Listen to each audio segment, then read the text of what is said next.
Our saga begins with a seemingly ordinary 17-year-old high schooler named Leonori, his mind a tempest, desperately searching for answers about his dreams, while his peers were lost in the blissful ignorance of a typical school day. Without warning, an otherworldly sensation rippled through every single person. An ethereal purple sigil blazed into existence right beneath their feet, sending a jolt of shock through all. And before their minds could even process this impossible phenomenon, their connection to reality was severed. It became clear. The entire class had been violently whisked away to another dimension. As Inori struggled to grasp the gravity of their predicament, his other classmates descended into chaos over this sudden turn of fate. Not a single one could fathom what had transpired. Then, from the void above, their gaze was captured by a woman gracefully suspended in mid-air, her presence alone soothing their frayed nerves. She revealed their location was a nexus between worlds, a dimensional gap. This ethereal figure possessed golden hair, immaculate skin, and a divine aura. She proclaimed her identity as a goddess, a celestial being. And while the students were still reeling, searching for logic, she continued, explaining they had been summoned to a new realm, to rise as heroes and vanquish the encroaching demon king. The vast majority of the students were utterly stunned and bewildered by the weight of her words. She then informed them that their complete souls were destined to be transported to a mighty empire that went by the name Hyjin. Lee sensed that her eloquent words were truly something one would anticipate from a divine noble. The goddess then stated that due to certain temporal constraints, they could only choose that destination with very little time remaining. As a boon, she was going to bestow gifts upon them for this visit. Her divine hand reached out, touching each of their foreheads. They all felt a strange, new power surge through them simultaneously. When this power touched the head of Inori, she gave a command, warning that none should wield this power for wicked purposes. They must use their abilities righteously to guide the people. The next instant they blinked their eyes open. They stood in the center of a grand royal court, flanked by rows of heavily armored soldiers. They could see a priestess gasping for breath, elated at the summoning's success. Others began to praise her, convinced that their lives were destined for greatness from this moment. Thanks to the new heroes, the king's voice boomed, immediately silencing each and every one. He then rose from his majestic throne to welcome their arrival. He was revealed to be the emperor of the great empire of Hyjin. Then, after bowing deeply before them with his court members, he welcomed them all to aid in defeating the fearsome demon king. They were all being treated with the reverence of nobility. One of the class representatives bravely stepped forward to beseech his majesty to not kneel before them, and then inquired if any method existed by which they could be returned to their original world. The saintess stepped forward, introducing herself formally as Izia, and confirmed that it is indeed possible, but the ritual can only occur 1 month after the full moon ascends into the heavens, signaling their day of potential departure. She furthermore offered that even those unwilling to fight the demon threat could remain aside. However, for many this was a difficult offer to comprehend. Who would summon them across dimensions just for a simple tour? According to Asia, they would reappear at the exact same moment in their previous world, with absolutely no time having passed. And yet, Lee was still pondering, trying to find the hidden catch in her words. Anxious whispers spread through the huddle of bewildered students. The saintess then inquired directly if anyone had a wish. She once more pleaded with all of them, her hands clasped, to save her country and this entire world. Lee recognized this as the moment one of the more arrogant individuals, thinking themselves a hero, would finally step forward. However, there was absolutely no movement from the group of classmates, as every one of them remained stunned. The class representative once again stepped up to request a grace period from the royals. They were simply unable to make such a monumental choice immediately. The emperor did not show any reaction, as everything was handled well. He then later made a clarification to them, proclaiming he would grant them an entire month to decide whether to journey back to their world or become heroes, asking them to simply enjoy their stay. The other students were overjoyed upon hearing these words, while Inora concluded that the local cuisine was far more pressing than anything. His entire mind was now consumed with all kinds of delectable thoughts of the incredible food he was about to experience in this new world. Then, out of the blue, another arcane circle, this one a brilliant yellow, erupted beneath him. He wasn't even startled. believing they were simply teleporting him to the grand dining hall. Using magic, his mind still fixated on the feast he would devour, brimming with exotic spices and incredible flavors. Just then, one of his classmates shattered his delicious daydream, calling his name out loud, their voice laced with shock. And then the horrifying truth dawned. He was the only one standing atop this blazing magic circle. The other students weren't even close to its radiant area. His mind reeled with confusion, and before he could grasp the situation, he was summoned again to that same place, the one with the familiar vibe, into a blinding white aura. The goddess once again welcomed the soul to the pathway. She announced her presence and was visibly stunned by his appearance. A second time, questioning if he was truly the same soul who had just passed through. After getting a silent reconfirmation, she began to ponder the reason for such a bizarre occurrence, her finger resting thoughtfully on her cheek. Her only immediate theory was that his soul was rerouted against someone, to an entirely different location. However, she was bound by the sacred rules, and thus she bestowed another gift, as he was traversing the path again. The very moment the gift was granted, the brilliant yellow magic circle flared to life once more. In the next instant, he was unceremoniously dropped inside a lab full of tools, with the thought that the first circle was a deep purple. However, this one was a vibrant yellow, etched with a completely different pattern. His observation was cut short, as his current predicament was far more pressing. He found himself restrained with belts, heavy locks, and a strange mask affixed to his face. A man observing him was clearly delighted with the successful summoning, appearing like some sort of deranged scientist. He was accompanied by another individual who was grotesquely licking his lips, labeling an Ori as their new subject number 12. The two of them projected an aura of unhinged mental patience, who had somehow become maniacal scientists. He was afflicted with a mystic eye, a power possessed by Li, all while he desperately tried to make sense of this new nightmare. Believing that this summoning was a truly horrific twist of fate, their gruesome experiment was about to commence immediately. One of the scientists even began to select the proper instrument. He was preparing to use it, and it didn't take long for Inori to grasp the same horrifying truth we have been discussing thus far. These madmen were intending to conduct a vile experiment on his mystic eye, and for this, the old man brandished a sharp, knife-like tool right before Inori's eye, because he possessed the knowledge that if a human is ever summoned from a different world, they are invariably blessed with a mystic eye. The old man then opened his coat, revealing various other implements which could be used to slaughter and perform experiments. His sole purpose was acquiring such eyes. To truly account for the safety measures the doctor implemented, his hand wove a restraining magic circle, explaining, it was a precaution to prevent him from going on a violent rampage, or losing all control.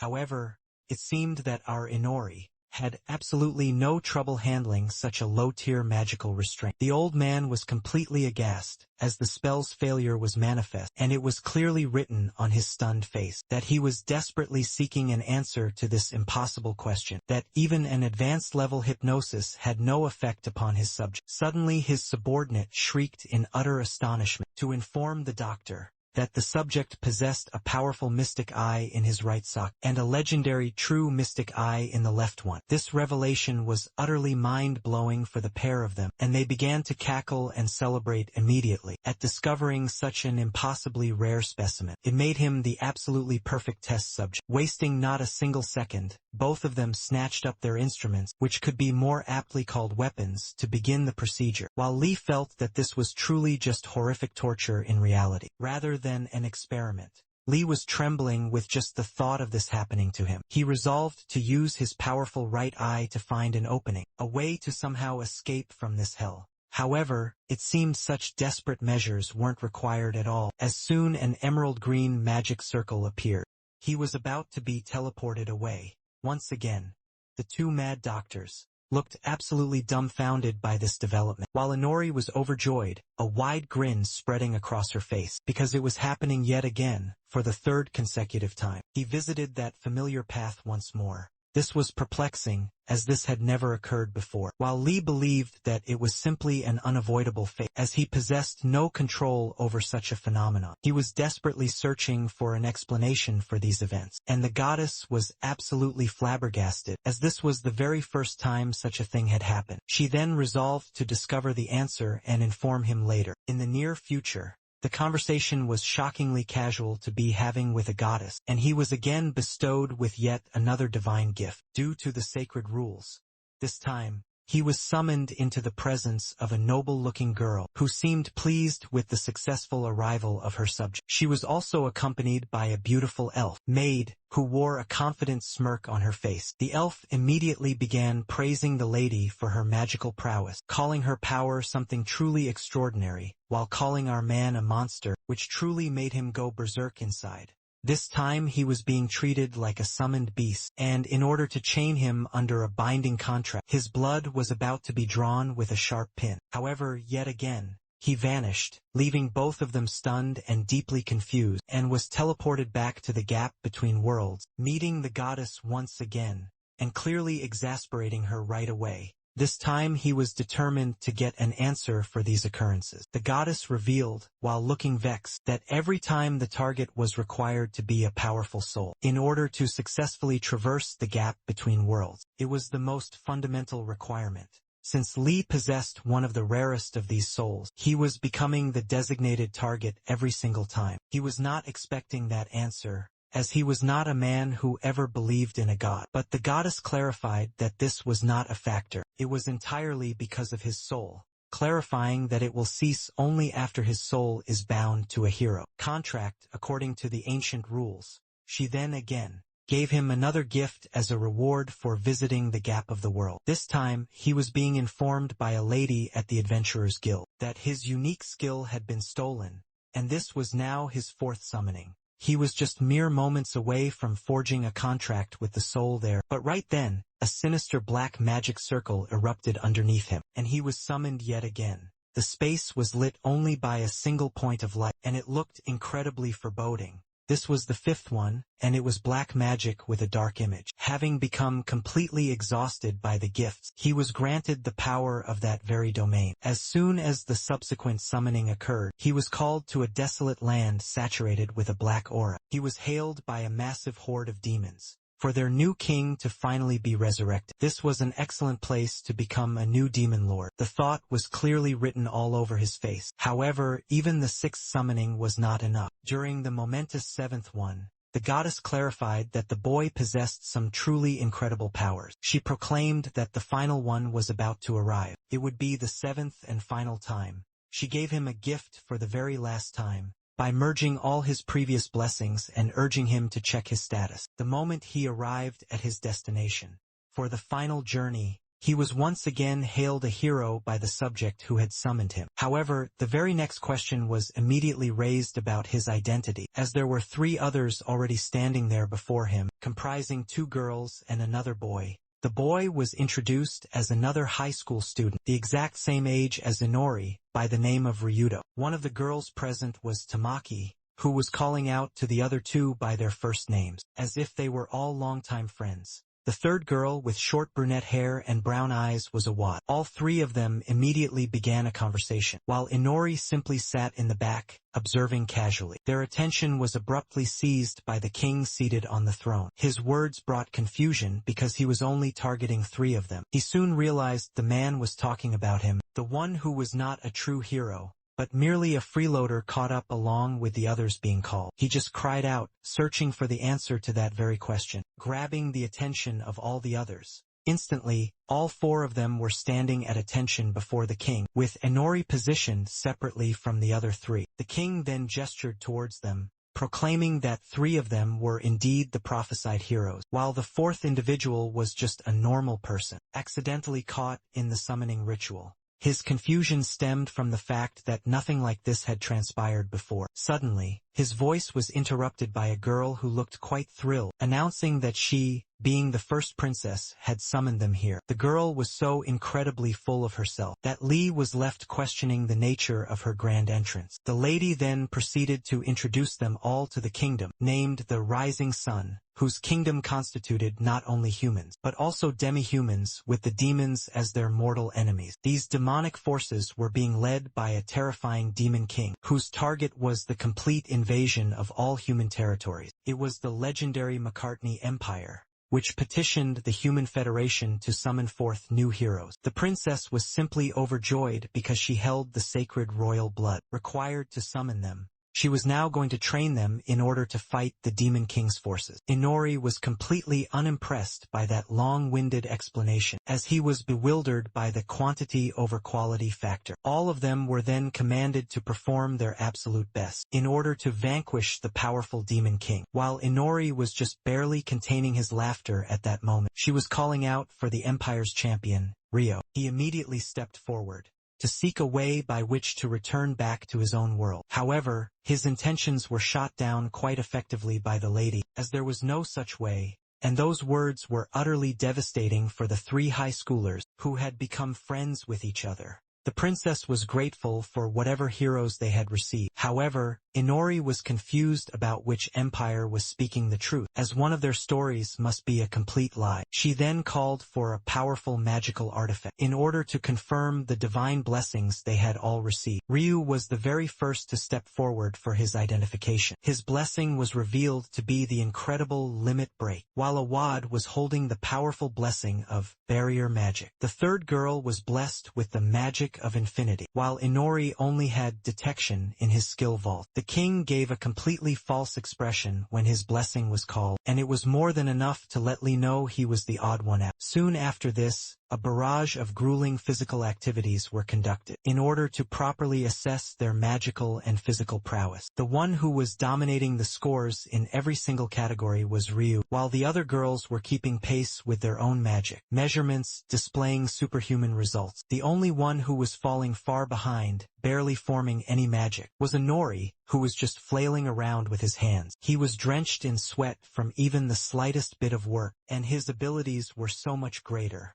Back in his previous world, the poor man was so utterly exhausted that he was put into the spotlight of complete shame for possessing lower abilities than even a young girl, while the others were standing together in a group, keeping him separated. Later that night, there was a secret meeting called in Ryu's room to discuss their future. While Inori was just unhappy with their rooms, possessing grand ones in stark comparison to his tiny room, one of the girls was clearly not happy with Lee's presence there, as he was not considered one of the true heroes. It was a shameful moment once again, and while Tamaki attempted to speak with him, he realized she was the only one of the girls who showed a shred of concern if he was caught up in all this. Ryo instantly calmed all of them down to tell them that his ability was incredibly important, and while everyone was having a completely different evaluation of him, the captain commanded the barrier magic user to protect the one who held the detection skill. Inori was in the middle of admiring the cute girl. During this serious conversation,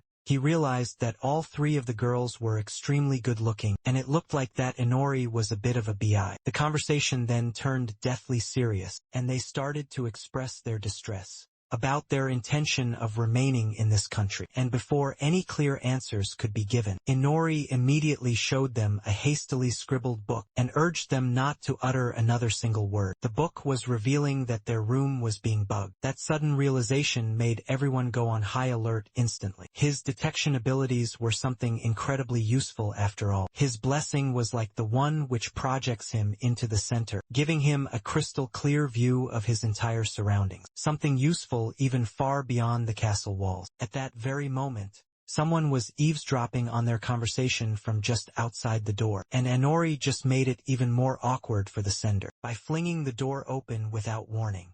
He tried the same tactic multiple times, but there was no discernible outcome from it, so he just scribbled down onto the paper, requesting Ella to erect a soundproof magic barrier. She quickly agreed to his request, and then tried her absolute best to cast a green barrier enveloping all of them, standing at the front with her melons, bouncing. It was exhausting work, and as he knew the duration for the barrier was not going to be long. He praised her for the successful task, leaving her with a blush and a smile, and it was a clear picture of some intense flirting. In the middle of a very serious discussion, the only plausible reason they were eavesdropping on them was because their combined power was something that could be useful, as well as a significant threat to the world. Tamaki did not like that assessment from their captain, and raised her voice in protest against it. He clarified that there must be some desperate situation for them to be summoned, and to analyze the situation. It must be that the entire nation was facing a severe financial crisis. At this moment, there must be various other factors at play. And at that moment, he used his detection skill to locate the king, who was walking down the corridor. He realized that this was not something a powerful emperor would do, being accompanied by such a small number of guards. Tamaki at first pondered the very same thing, but then found that the food served was quite delicious, and even though it was simple, it was packed with lots of spices. Lee, in that regard, was having a completely different thought, as he did not like that kind of food at all.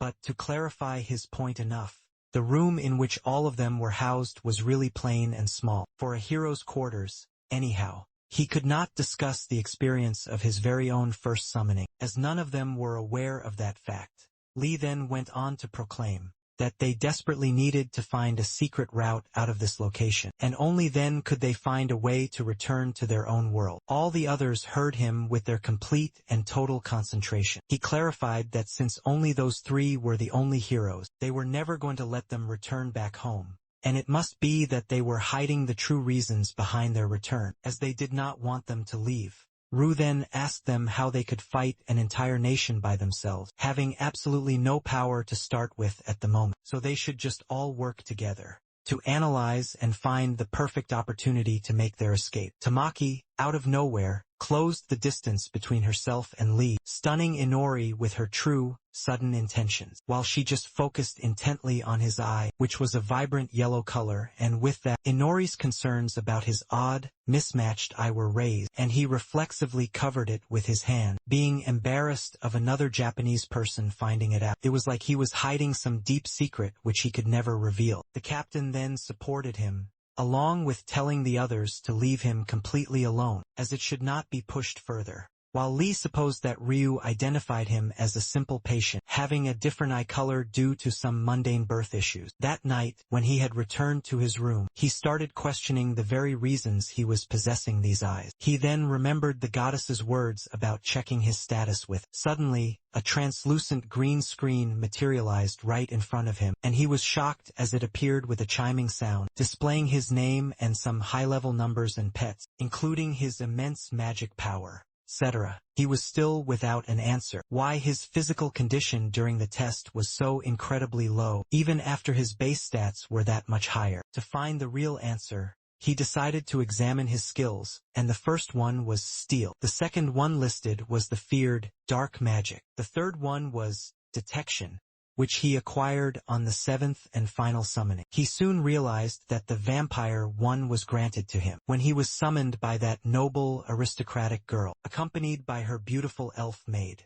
He possessed those fangs which were used in order to suck the blood, and move on to the RE on the skill list. He realized that he had a curse, one of hatred from God, which was preventing him from using his true powers underneath the sun. Even due to his newfound vampire powers, he was not even liking the taste of garlic in the food. The true reason behind his flirting and being entranced by the girls was because he was called to the pulsing nerves, carrying blood just underneath the skin of their neck. It was deeply embarrassing that he was unable to identify all these things up until that moment, and he felt that he was not even aware of himself until then, even on remembering his bizarre past, where from the very first to the last summoning, he was given completely different kinds of skills every time by the goddess. That included Detection, where he could detect a vast majority of things inside a certain range. In order to test his second powerful skill, he picked up the metal candle stand from a side, and after removing it, he used his dark magic in order to forge a new weapon out of it. Between both his hands and with sheer, utter concentration, that stand turned out to be a wickedly sharp knife. About his right eye, it was that of a pope, a mystic eye specialist for seeing, allowing him to see through basically everything. The only one which remained a confusion was about his left eye being named the True Mystic Eye, giving him the skill of transferring magic circles inside of himself, allowing him to activate them from within himself completely at will. He turned back the newly forged weapon into its original shape, thinking about learning more magic in the very near future, while there was still a whole lot of it. he needed to understand on the status board. The most interesting was about his newfound vampire power, which stated that if he was sucking more blood, then he would transform the individuals being targeted into ghouls. The second reward was that he could turn them there into his servant if he died with his very own blood. Furthermore, he would also receive the complete memories of the one he was sucking blood off, giving him the undeniable status of a true and complete monster. Further still, he could even steal all their skills with their blood. But the problem was he could only use his full, unbridled power at night. His skills were making him vastly more powerful than all the others, but the only issue was that he needed to truly understand this new world, as well as his own strange body. The next day, all the heroes were called, along with Inori, by one of the legendary commanders of the kingdom, who was going to teach them all advanced martial arts. Being a lady by the name of Akita, Inori was still completely unable to understand why everyone in a position of power was turning out to be a female in this particular nation. He then realized that it must be that financial crisis, forcing the nation to adopt such unique customs. Akita then explained that normally, they would begin training with basic martial arts, but it was not required in their specific case, since the three of them already possessed a powerful spark of magic in themselves. Inori was already more than willing to get out of that martial arts training. He diagnosed this by using his skill, view, and technique in order to know the stats possessed by each individual. As it was revealed, each one of them had already surpassed all human limits. Akita then asked everyone to choose whatever weapon they wanted to, after learning the basic forms of martial arts. However, for Inori, things were going to be quite different, as he needed to first build up his physical strength. His brutal training began where he had to perform some push-ups, and was being monitored by Akita continuously. His face was completely exhausted from the non-stop, continuous training, as the daytime was not his piece of cake. He could not survive the direct sunlight as a powerful vampire. The grueling training continued on for long. However, it was abruptly interrupted by the first princess, with some other ladies, for a little talk. Inori was already familiar with that lady. However, he was very interested in knowing who the other woman was, realizing it must be another princess, as she was accompanied by a royal maid. The expression given by this new lady was incredibly calm, however sinister, with a plastered-on, fake smile. Shida greeted both of them with reverence, and the lady revealed that she was simply there to observe their training, while the first princess was still completely full of herself, asking them to be immensely grateful. While Inori was busy lost in his thoughts, the other girl suddenly approached him, the second princess. Inori was completely and utterly blank, as he had never expected a princess to approach him so directly. The lady was still holding a strange, fake smile on her face. In the afternoon, Inori was taken to the palace interior, where he was accompanied by the second princess alone, who was going to be his tutor. There he still felt quite awkward, as he was receiving a separate private class, while the other three were being personally trained by the first princess, in a completely separate chamber.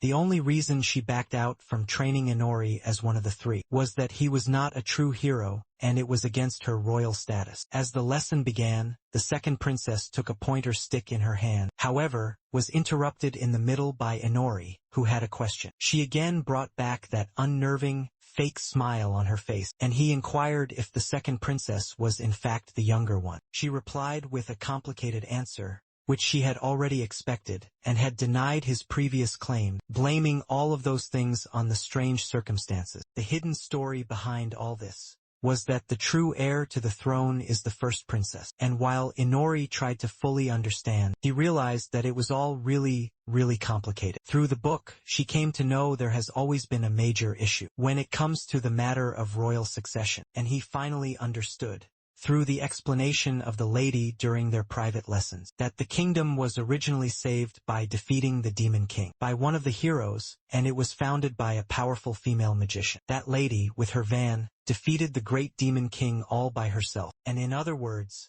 the complete founder of the nation of the rising sun was named to be a witch. It was the only plausible reason. Those people had started to worship a witch rather than a god, and the throne was always passed down to the firstborn woman. As for the current king, he was just acting as a temporary regent. As said, even a simple divorce could lead to the transfer of the complete throne and authority to her. And it was also through the extensive classes of the second princess that he learned the absolute basics of magic. Even during all of that important time, the boy was still slacking off during the classes, being under the watchful eye of the second princess. When the night finally fell, and Inori was in his private restroom, he realized that the very next day's class was going to be about magic, and the practical application would come the day after that. The boy had wisely borrowed a magic book from the second princess, and he was now intently turning the pages of the same. It was quite awkward to ask for it in front of the royal lady, who kept that constant fake smile on her face at that time, and he used to slack off in her classes. However, in a strange contrary, she just acted like a porcelain doll, not showing any displeasure. He finally came up with a complex magic circle and crafted over an explanation clearly written in the text below. He decided to use his powerful left yellow eye, the true mystic eye, to store the complex circle within. He was going to try and activate it completely at will, giving it a try as he was told. However, it was not working as the circle was not even being stored in his eye. When he continued this same frustrating task with other magic circles, while turning the ancient pages of the book, he came up with absolutely nothing at the end. He just closed the ancient book as it was a complete and total failure. However,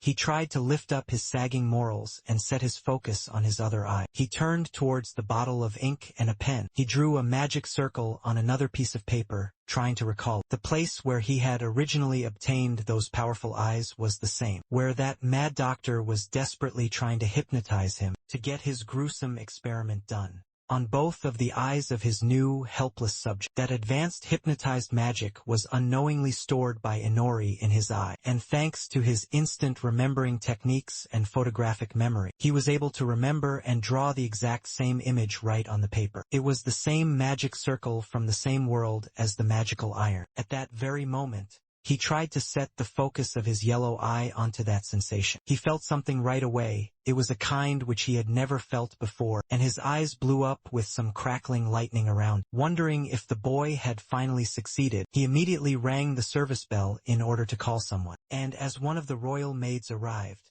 he asked her for a very specific favor, leaving her completely confused about the true intentions of the boy. Before she could deny or even accept that strange request, he used his mystic eye to cast the magic circle directly over the lady. The lady was shocked with that sudden casting of magic. The magic circle was inscribed directly in the eye of the maid, and she looked pretty, being completely controlled and in a hypnotized position. In order to test his control, he waved his hands around the lady, and she showed absolutely no sign of self-control. He then asked her about the color of the undergarment she was currently wearing. It was quite a ridiculous and perverted question, yet the maid answered without a single ounce of hesitation, defining it to be a black one. Nori found that she was telling the absolute truth. With the help of her other powerful eye, he finally understood that the magic had really been revealed. And then, looking and understanding the current circumstances, he wondered if his mystic eye could only store the magic circles from the world where he had originally obtained it. Inori went into a deep thought and realized that in this case, he could only store the hypnosis that fell directly into his eye. However, in the very next moment, he denied it and tried to draw another circle onto the blank paper. He was able to recall various other magic circles, and since he had been summoned so many multiple times, from the green one to the blue and directly as the Demon King, since each and every single one of them, he was able to recall it all, and he tried to store the summoning magic circle into his mystic eye. It blazed to life upon the very floor, becoming a true magic circle, and as the summoning ritual concluded, he was whisked to another world, wielding his own incredible magic. He had successfully transported himself to the sprawling forest near the capital. He possessed potent abilities within both of his unique eyes, which granted him the power of long-distance telescopic vision, and the perspective-shifting power of the god's mystic eye. Since our hero was already outside the castle walls, and shrouded by the darkness of a deserted forest, he resolved to test his other skills, to see if he could truly utilize them at night. He decided to unleash his black magic, attempting to lift a massive boulder, channeling his raw telekinetic power. It turned out to be a resounding success, accomplished with startling ease. Indeed, any non-living matter can be effortlessly dominated by the unholy power of darkness, and through that power, The boy could easily manipulate these items and absorb them into his own shadow. It was a truly tremendous sight to behold and witness, all these massive things being controlled by Inori's will. The only crucial drawback was he could not influence objects that were not currently dominated. With the ones that were under his control, however, he could release his domination and influence them simply by hurting. In order to test his next deadly ability, he decided to use the dark magic of shadow movement. As soon as he stepped onto his own ominous shadow, he was completely engulfed by the darkness. He was now able to travel underneath the ground and re-emerge from the shadow of a tree, which was one of the most convenient methods, giving him an extra advantage in traveling vast distances. The dimensional space of his shadow was quite spacious, too. He then used his domination skill on one of the larger rocks, thinking about starting the next phase, acquisition. He then cast the weapon creation skill upon the very same rock to forge the entire stone into a massive, imposing sword. He then tried to recall the precise movements of Commander Akida, who had been instructing them earlier that same morning. Through his piercing red eye and with incredible ease, he was able to perfectly imitate the same movements with exact perception. His powerful movements with the new sword were precise and firm. He was able to continue this grueling practice for a long time, giving him a huge advantage to repeat the training as much as he desired. Suddenly, his entire body felt utterly exhausted, and he collapsed to the ground, wondering what had just happened. Then, a familiar status window appeared, a glowing green screen, informing him about the acquisition of Swordsmanship Level 1. He was overjoyed with this acquisition, even though it took a while, but it was a powerful skill, and he immediately decided to level it up further. But then, a sudden sound pierced the night silence, a violent rustling from deep within the darkened bushes. He instantly moved to investigate the source. He discovered a grotesque organism, unable to identify it, and wondered if it could be a monster. He then activated his powerful skill of identification, and came to know that it was a foul creature called a Kiko, a monster possessing a truly terrible face, with blood-red eyes and a long tongue split into two, drooling a viscous saliva continuously. The raw stats possessed by this beast were something far from normal, and yet it was one of the local specialties of the Rising Sun Kingdom, as a complete luxurious bed could be made just from its feathers. The real question was that country really so interested in such terrible-looking monsters? He was thinking of not becoming a target himself. He already had several on his list, which were weaker beasts trolling around the dense forest, and there were also some others whose stats were far more superior than his own current ones. And that was the real issue. The monsters were either on a tremendously huge power level, or completely on a much weaker side. He went into a deep thought about what his very next move should be, and if the problem was not with the monsters but with himself. Inori soon realized that in a fight, even though he might win, there might be serious issues when multiple opponents attack him at once. In the end, he decided to make a tactical retreat and come back. After much more preparation, the scene then turned to the royal castle of the Rising Sun Kingdom, where determined footsteps could be heard walking down the halls. It was stopped by none other than Akida, who was questioning the second princess, walking inside the castle at this late hour without any guards or security. The second princess did not show even a hint of fear on her face, and kept smiling about not using the powerful magic tools. During their initial training, the trainer had very proper reasons behind this, as she believed that all three of them were under training, while being under the strength one, and they could not wield such tools before, having mastered the basic martial arts skills. The second princess, however, was insisting continuously on her to teach them about those tools right away, during the beginning, in order to give them a better edge. Akida, through her powerful body language, clarified that even though it would be good, however, if one relied on such power from the very beginning, then there might be great chances that they will actually turn out weak, and which was why the lady was focusing on building up their body, as well as their raw strength, along with their mind, to truly prepare them for the battlefield and for a much better cause. Somehow, the second princess did not like the defiant attitude of Akida, speaking to her in that particular way. However, she just agreed with her words, while her fake, plastic smile was still on her face, and then she apologized for unnecessarily speaking with someone holding the strongest human title. There was a heavy, awkward silence that fell around the corridor for a while, and finally, Akita revealed that the girl did not smile like she used to before, and it looked like that the arrow had hit the target right on the spot, making the second princess turn around in surprise, clarifying her current position of smiling with a fake, practiced one. Akita looked as if she was aware of this fact from the very beginning, and then, without moving the concept to a complete shift, she instantly asked her about her true thoughts of the first princess. The second princess still held onto her calmness, and started praising the first one on having immense talent, reputation, conviction, and ideas, and at that very moment, Akita raised her lantern to pointedly ask if she truly meant whatever the lady was saying. But before she could even continue her thought, the second princess quickly stopped her, telling that even the palace walls have ears and she needed to be more cautious, reminding her of the harsh truth.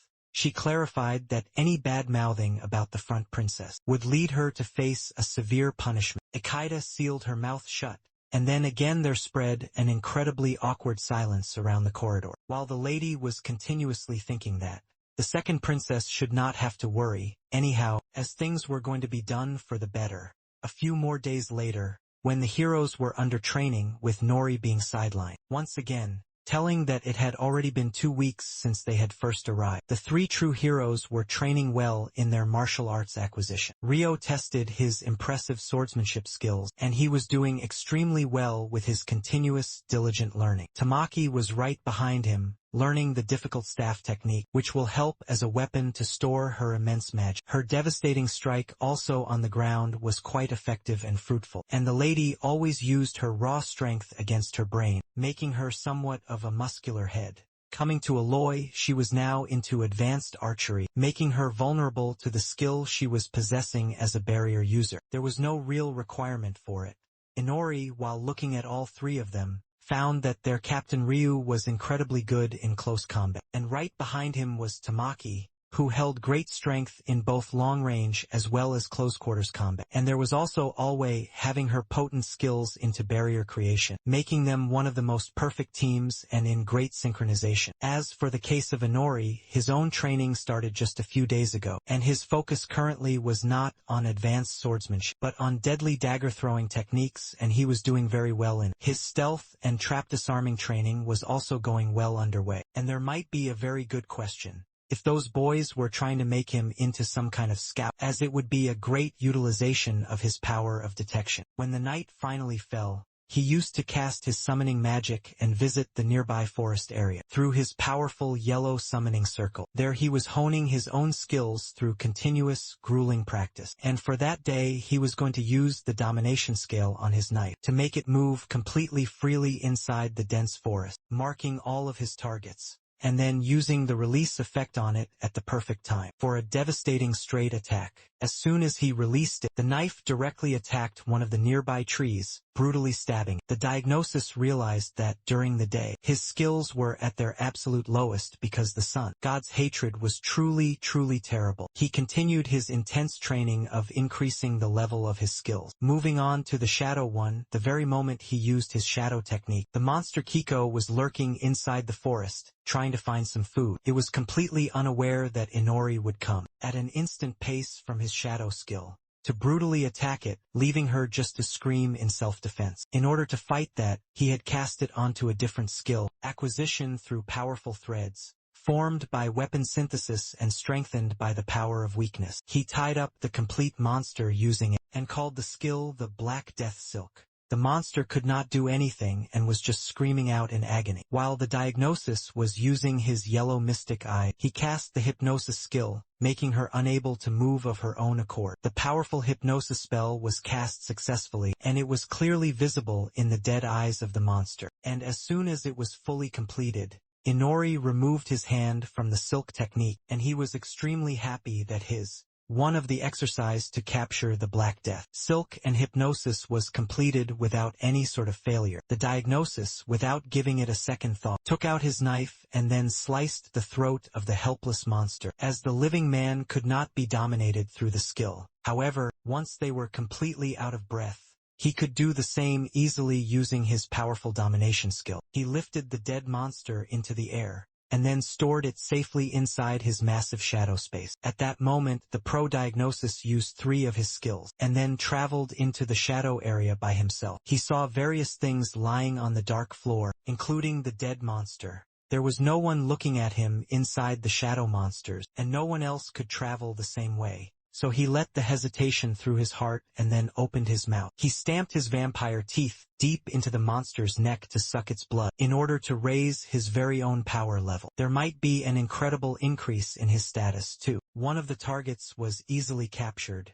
and he then moved on to the next one, and then used the same skill to find its exact location. It was going to be a giant green monster, this time sleeping peacefully at night, not aware of what was going to happen to him very soon. This particular monster was not looking very tasty, but he was not left with any other viable choice. He decided to keep on hunting until his power level was breached. And so he did, and when the dawn finally came, Inori was completely and utterly tired. And when he returned to his room using the powerful teleportation, he just lay down on the bed and slept quite peacefully. Mei did not leave even a little chance to wake him up at the right time, because Inori had never used his powerful hypnosis magic on her until or unless he had to do something very unconventional. Using his Kipnis skills on the way, he had gathered a great deal of information about the Rising Sun Kingdom, and it is said that the current princess struggled to have any children. And since the country is fundamentally a nation that is centered around the powerful queen's bloodline,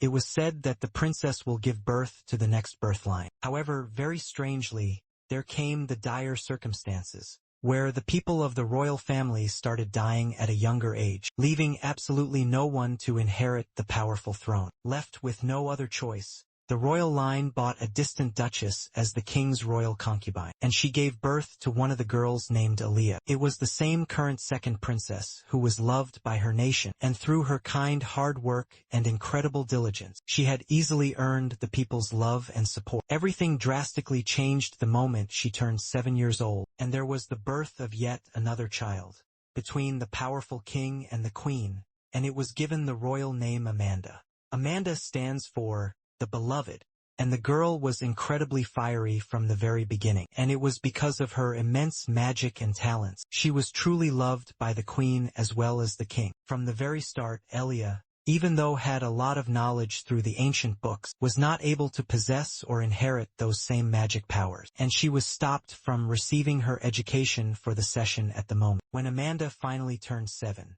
she became the first princess, and Alia was left far behind, while the nation's people also turned their faces against the very one they had praised before, taking the sides of Amanda and making her lie far behind. Without any sort of support, Azalea's name completely lost its meaning. She turned her back completely on those people, as well as Amanda, and once she was ignored and abandoned by the king, she decided to live a lonely life, having a fake smile on her face, continuously looking at the suffocating, lonely castle. The diagnosis was thinking about all those things while he was sitting in the class, being taught by Alia, and she came up out of nowhere, requesting the boy to please wake up, as she was trying to teach him something, which was very important in order to make him grow, threatening him to not receiving any more points for the lessons if he continues his lazy sleeping. Inori, without paying her much attention, yawned at her once again. Eli, out of nowhere, started raising his serious concerns over the boy, learning concealment and advanced martial art techniques, which was some of the most gifted ones into one of the area, and even though he could not use magic in that other world, and was trembling with his own hands controlled during the training, he was feeling quite embarrassed,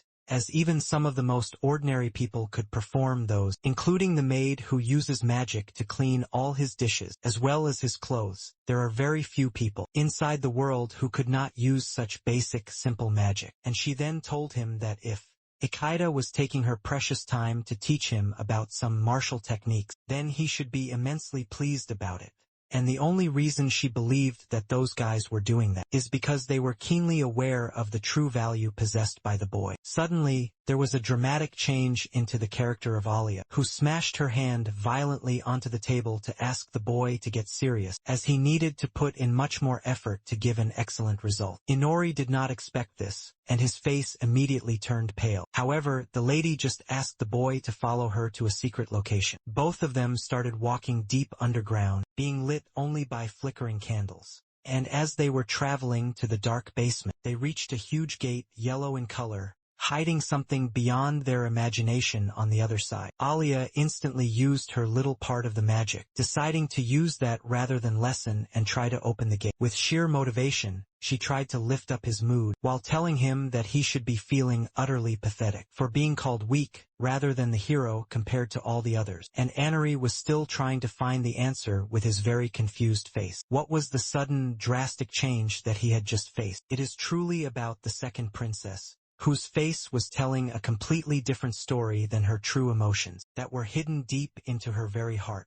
Perhaps due to her several repeated failures, it might be that she had learned how to perfectly hide her emotions, and was given the sad name of the doll princess. She was only acting on the direct commands of the first one. However, at the moment when Inori was facing the real lady, it looked like she had finally removed the veil, and was now showing her true, raw emotions. As both of them entered the massive, huge room, there was a massive purple magic circle, which was crafted over their very heads, with them being in the middle and Inori right behind her, following the direct command as to follow. Elia then told him that the rate at which he was currently going, there might be great chances that he would be kicked out from his current precarious position, as in the cold eyes of the queen, there was no requirement of nurturing an utterly incompetent person who was not going to give anything back in the form of a reward. It looked like, from the face of Alia, that whatever she was speaking with the utmost faith and was completely true. Inori never once believed that something so ridiculous could be a reason, because he was possessing the powerful detection blessing, which was incredibly useful at the time they were going to battle the Demon King. Elia believed that it truly was the honest truth, but however, since he was not putting in any kind of real effort, questions were being raised on his inclusion into the main team. She then inquired why he was not trying a little bit harder. Delia was throwing those harsh words at the boy, as she herself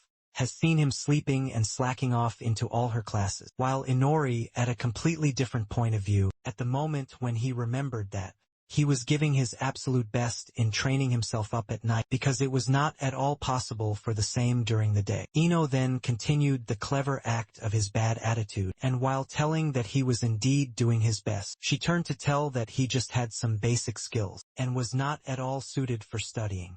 By the way the second princess was teaching him. Alia looked like she was completely pissed at him too, with his current reply. He clarified that the room was completely protected by a powerful barrier, with no one coming or entering without her direct permission. As Inori tried to open the massive gate, he had not expected that the lady would raise her high kick, and would try to viciously attack him from directly behind, giving him a taste of her powerful heel. Inori was pushed hard to the wall with just that one powerful kick, and, as he turned around, he was completely blank and utterly confused about what had just happened. Ellie was dead serious, as she did not want the poor boy to turn into the same tragic situation as she was currently in, as there might be great chances that, whenever he was going to be thrown out of the massive castle, he would turn into a monster's hand to be just simple food, and it would be embarrassing enough for him. At that very moment, the lady was truly not the doll princess. However, she was a proud and a noble woman, who was trying her absolute best to teach the boy what would be the right move. At the moment,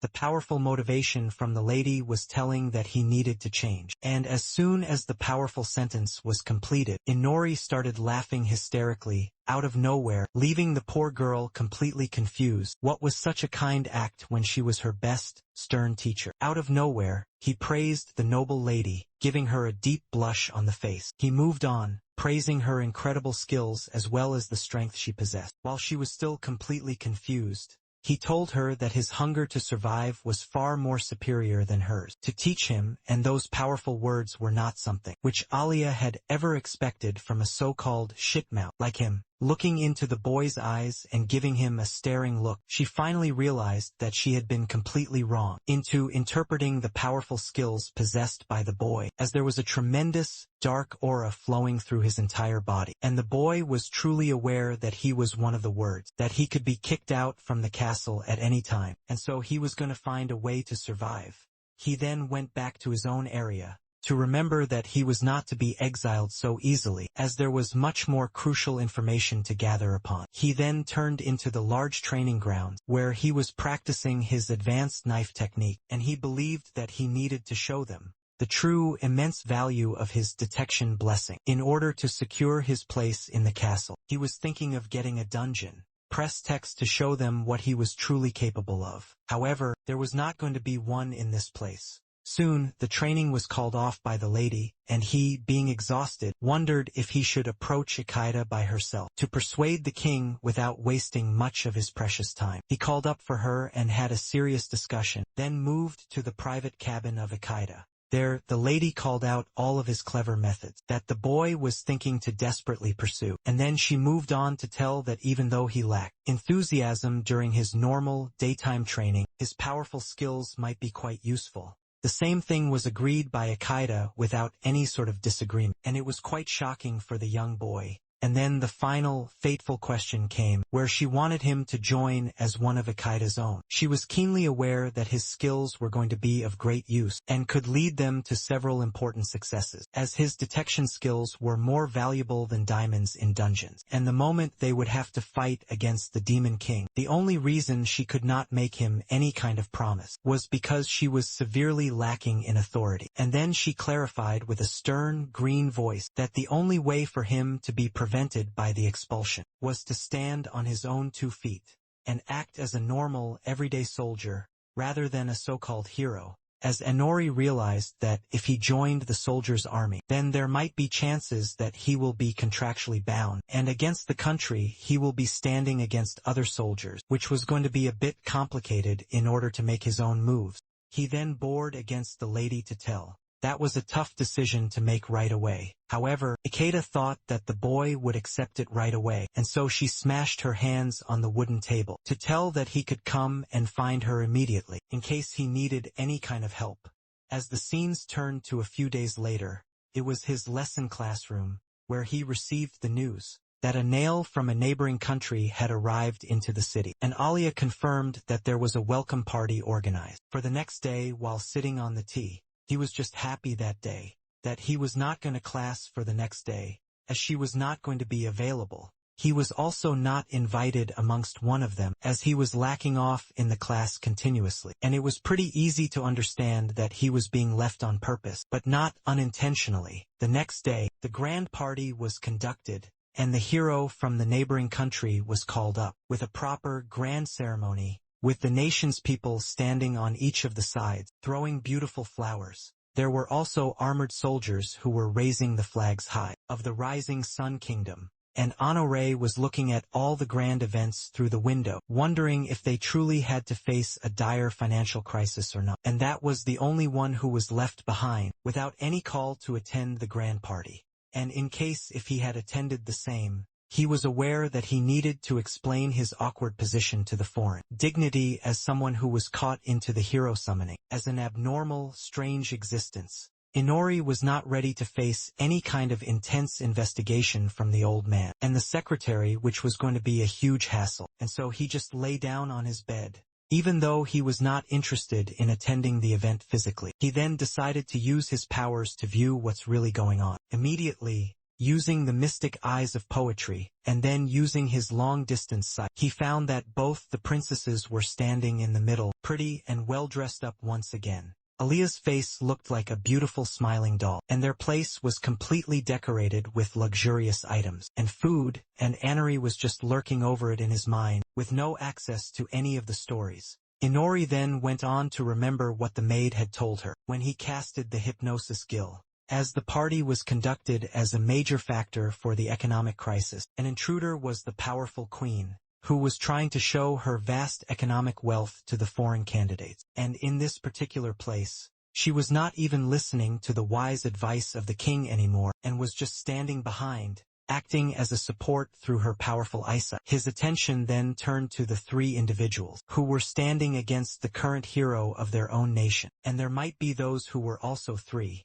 and the third one, with his long ears and the eyes, were looking pretty gloomy. The last one was one of the individuals who was looking like a blonde-haired guy, having the distinct look of a Japanese person. So he decided to assess, and the name came out to be old-fashioned, and could be the one whose title was perfectly fitting for a hero. The boy was shouting loudly at Ryu, and as Inori used his advanced lip-reading technique, he heard that the man was calling to bring Inori right in front of him, as he wanted to challenge the boy for a fateful duel. As he was asked, Inori was called with the invitation by the Lady Alia, and everyone's attention was instantly shifted to the set. As soon as Inori finally arrived, he was invited for a duel by the arrogant blonde-haired guy, and there spread an incredibly awkward silence between both of them, with Lady Alia being in between them, having absolutely no suggestion. It was not against her, but everyone standing aside, including the heroes, were not able to understand the current situation. On asking for the reason behind the same, the man screamed out, to tell that he wanted to prove his own worth to the goddess, that he is not unworthy, and he started to think that he was not aware of anything about it. The hero then turns to tell him that he might have also visited the white space, where he had met with the daughter, and he was completely stunned at the moment when he saw her, and she was quite tremendous and unbelievably beautiful. Inori was hostile and confused about what the relation was between them, and was called off for a duel in that event. And at that very moment, the boy modified that he had proposed marriage to the goddess, and the only invitation the boy got was that he needed to defeat Inori in order to consider his proposal. And at the moment when he said those fateful words, he caught Inori by his collar and asked him for a duel once again. In short, he realized that it was the goddess's cruel way of mocking the boy, and she had done all those things just to make him trouble. He was just pissed with that terrible attitude from the girl, and everyone was confused with the white space and got this matter, as no one else was able to understand it at all, and Ori understood that all of them were called up by a different way of working, and he was not going to explain it to them, as it would be a huge pain. So he just decided to play dumb and then accepted the duel, shocking the hero from another nation so completely. He was ready to start the epic battle instantly. However, an Ori called up to form some ground rules before the same. We clarified that his own skill and blessing was not at all suitable for a one-on-one fight, and it would be completely unfair if they go by the traditional way, and it was paid. An agreement by all the three members of the heroes of the Rising Kingdom. He tried to mark the guy and say that if he wants to enjoy and take an unfavorable advantage, then it would be a completely different story. And the boy was even more pissed, as he was ready to accept any kind of contest. For the same, everyone realized that the boy was truly simple-minded, as it was not at all expected from one of them, from a different nation and then taking on. Inori clarified that the one who was going to defeat the powerful boss of the dungeon near the capital will be the one who is victorious. He from another nation agreed to the condition, and instantly, Ryu interrupted to tell the boy that his abilities are for scouting, and deviating a dungeon boss will be a huge issue for sure. Inori was pretty sure about his master plan. With that, the guest left the place, realizing that the door was going to start by the next day. As the duel was completed, he was instantly called up by the queen, who inquired why he showed such a disgraceful display of cowardly tactics. The dungeon, and even after choosing the venue, was the one who was soundly defeated.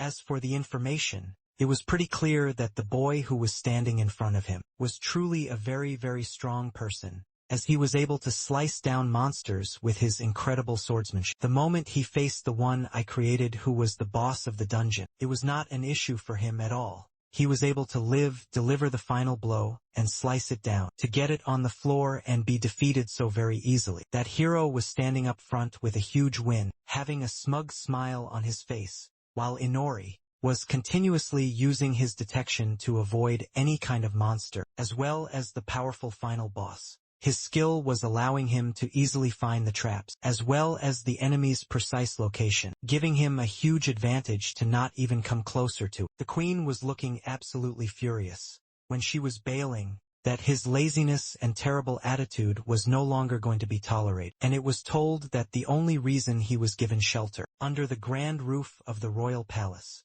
was because of Ikaita's interference. However, she believes that through his cowardly actions, the boy had brought great disgrace to the entire country, and she was not going to allow something like that any longer. Ella was also beside her when the conversation was going on. However, she was not able to speak a single thing, and out of pure anger, the queen finally delivered her final declaration, that the boy was going to be exiled from the kingdom from then on. Inori was not looking even a bit surprised with that harsh declaration. No one was able to stand up to the declaration, and could raise a single voice against it.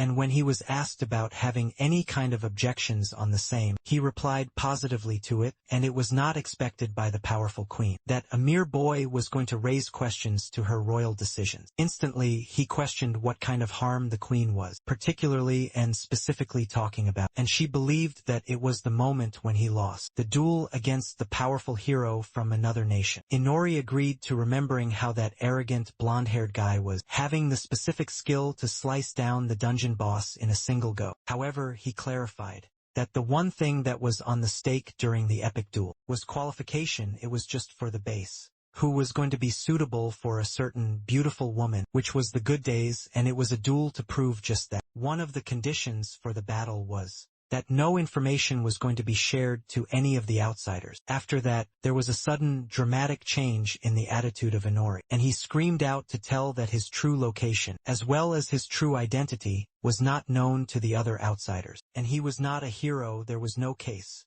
that he was going to tarnish the pristine reputation of the nation, or the queen. He believed that, in simpler words, the completion was a complete and utter farce. The queen had absolutely no answer against that, and he continued to tell that he had really done something, and then called upon several of the royal soldiers, who carried in a heavy, unassuming sack.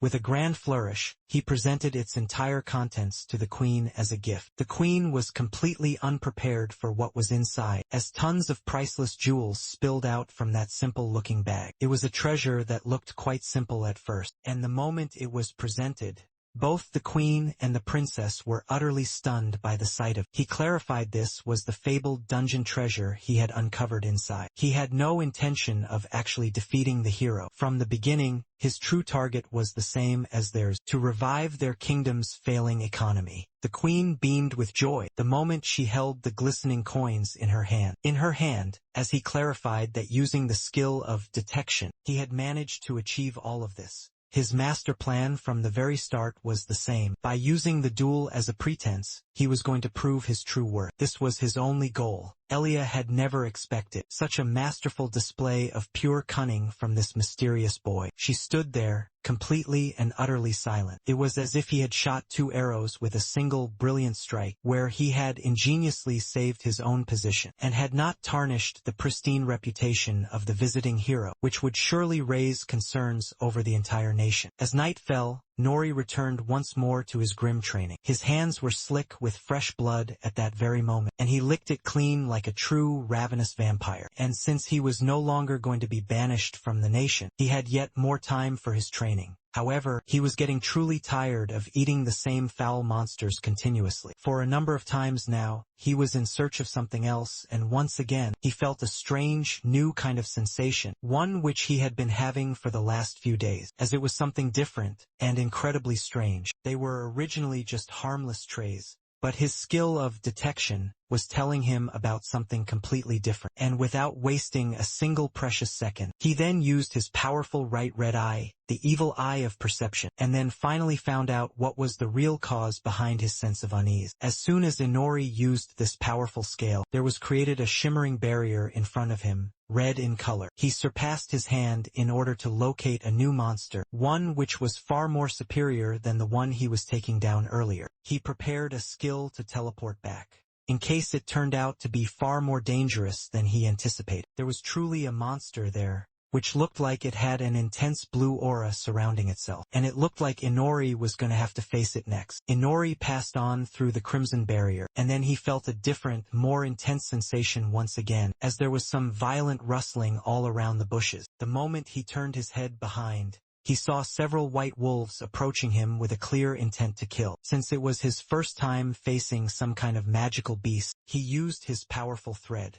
technique once again the death web, to control those wolves at once. It was looking absolutely furious when he casted various threads with his fingers, and soon he was able to win the battle with his sheer, overwhelming techniques. He was hurt a little during the vicious battle, as they were attacking in groups. However, in the end, all of them were caught and brutally strangled in those webs, having no more lives left in themselves. All of them were killed, and so he pushed their bodies into his shadow area to have something new in the blood test. After his terrible hunger was finally completed, he once again came out from his dark shadow area, and there was some great, violent wrestling around the forest, giving a clear indication that there was going to appear the final boss. Once again, without wasting a single second, he decided to finally retreat, as it was not going to be a great move to face it at the moment, as he was already so tired. However, nature had something else planned for him, and as soon as he turned behind, his entire hand was caught up by a massive wolf, which was trying to attack him, a true mythical character. Before he could even realize what had just happened, he had lost one of his entire arms.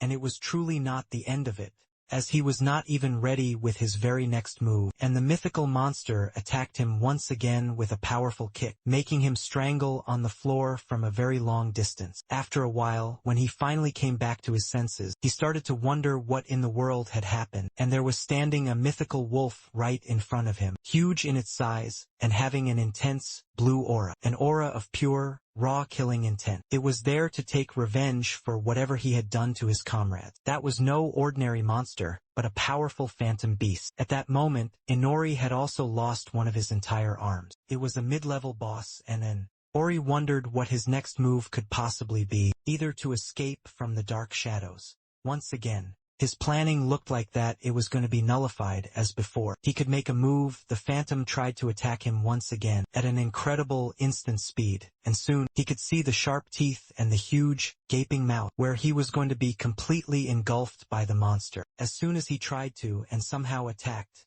he was seen flying into the air, having his bat-like wings coming out from both of his sides. At that very moment, he remembered about the lady with so many, and got that vampire skill. It gave him the advantage to fly into the air, and was a great, timely help. The phantom beast was capable of talking to him, and he inquired what was the reason for him coming behind. And the only answer he received in against the question was that Inori was lost into the way, and had traveled to the wrong location. The phantom was quite surprised with such a simple answer, as it was not something which could be expected from the one who had taken down numerous of his own comrades, and there was already an illusion cast upon the land, which was separating them from the normal, everyday human beings. Inori then questioned his tactics, where he had set up the illusion, quite familiar and could be easily breed one, and there came a declaration from the powerful phantom beast that he was recognizing the man as one of the intruders, and the one who had killed his precious comrade, so he should pay for the cost with his very own life. It was not long when Inori realized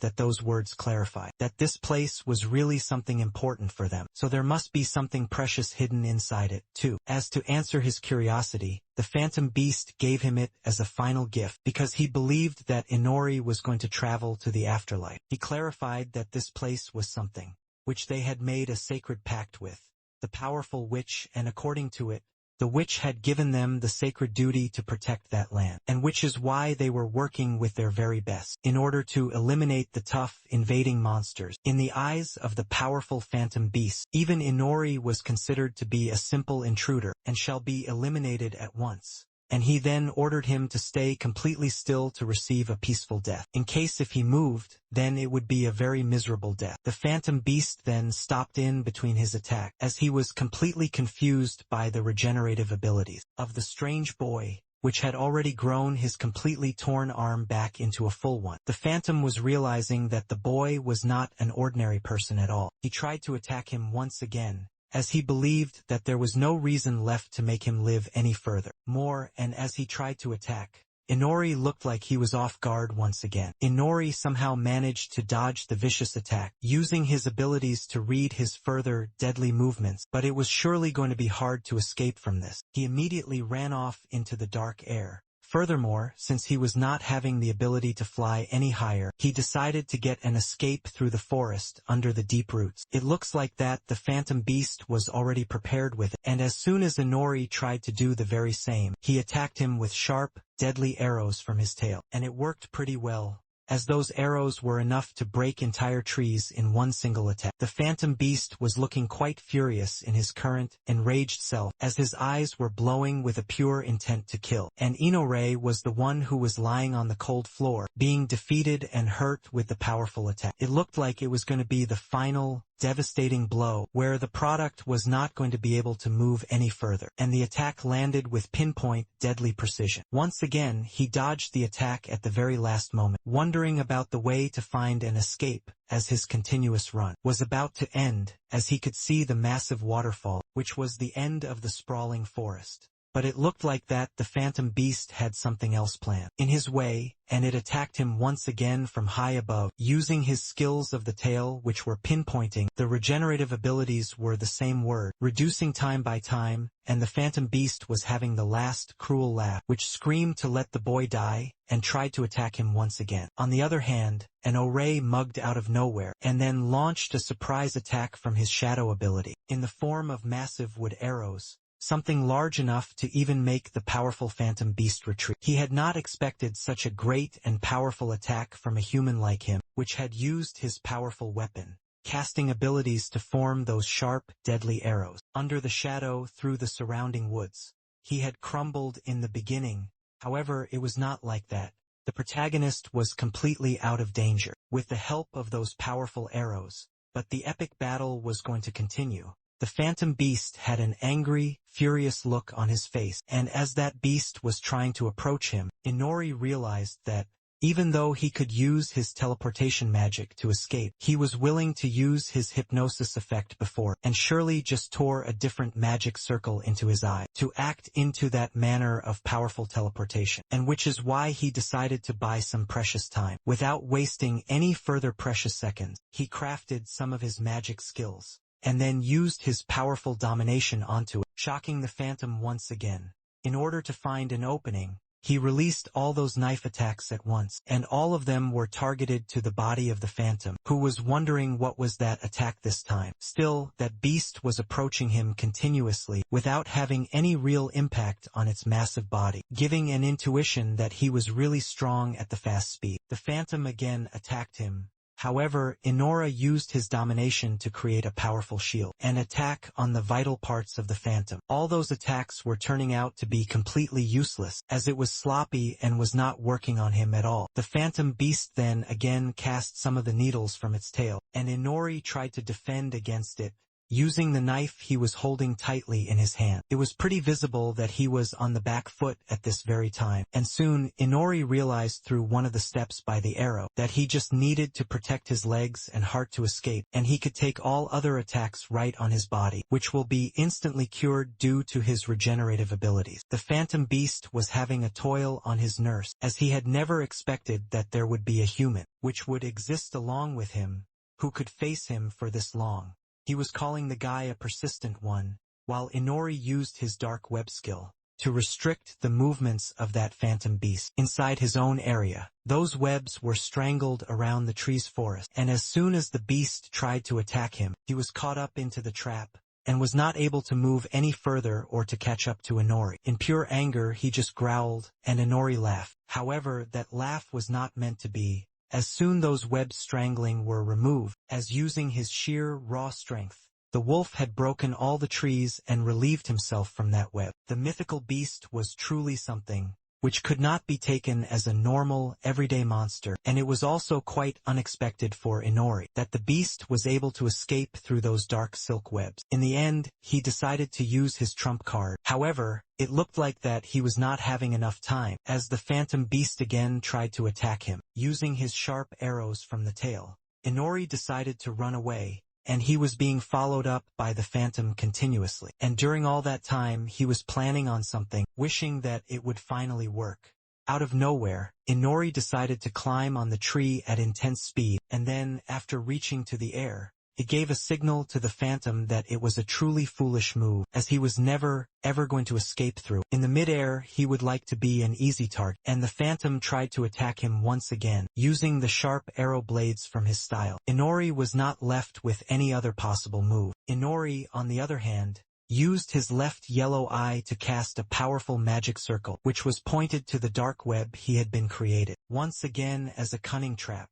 Now the mythical beast was standing in between the magic circle, and as soon as Inori realized that it was going to be his move, he was happy that the mystic iris storage was finally completed. He instantly activated that magic circle of powerful teleportation, and the circle was reflected towards the back of him at the mid, and the phantom beast was completely astonished with his sudden disappearance, and was confused if the boy had really truly disappeared. It was his brilliant plan from the very beginning. However, an orgy just appeared behind him out of nowhere, with 2 deadly knives into his hand, wishing him a final goodbye. And since the phantom beast was not aware about his appearance, behind the bank, he let his guard completely down, and was stabbed with both the knives deep into his eyes, making him completely and utterly blind. That was an extraordinary move by this ordinary man, and with that, there was extreme, heavy bleeding from the eyes of the phantom beast, and he could just scream in pure pain, and could do nothing else. It looks like Inori was going to have the very last laugh. However,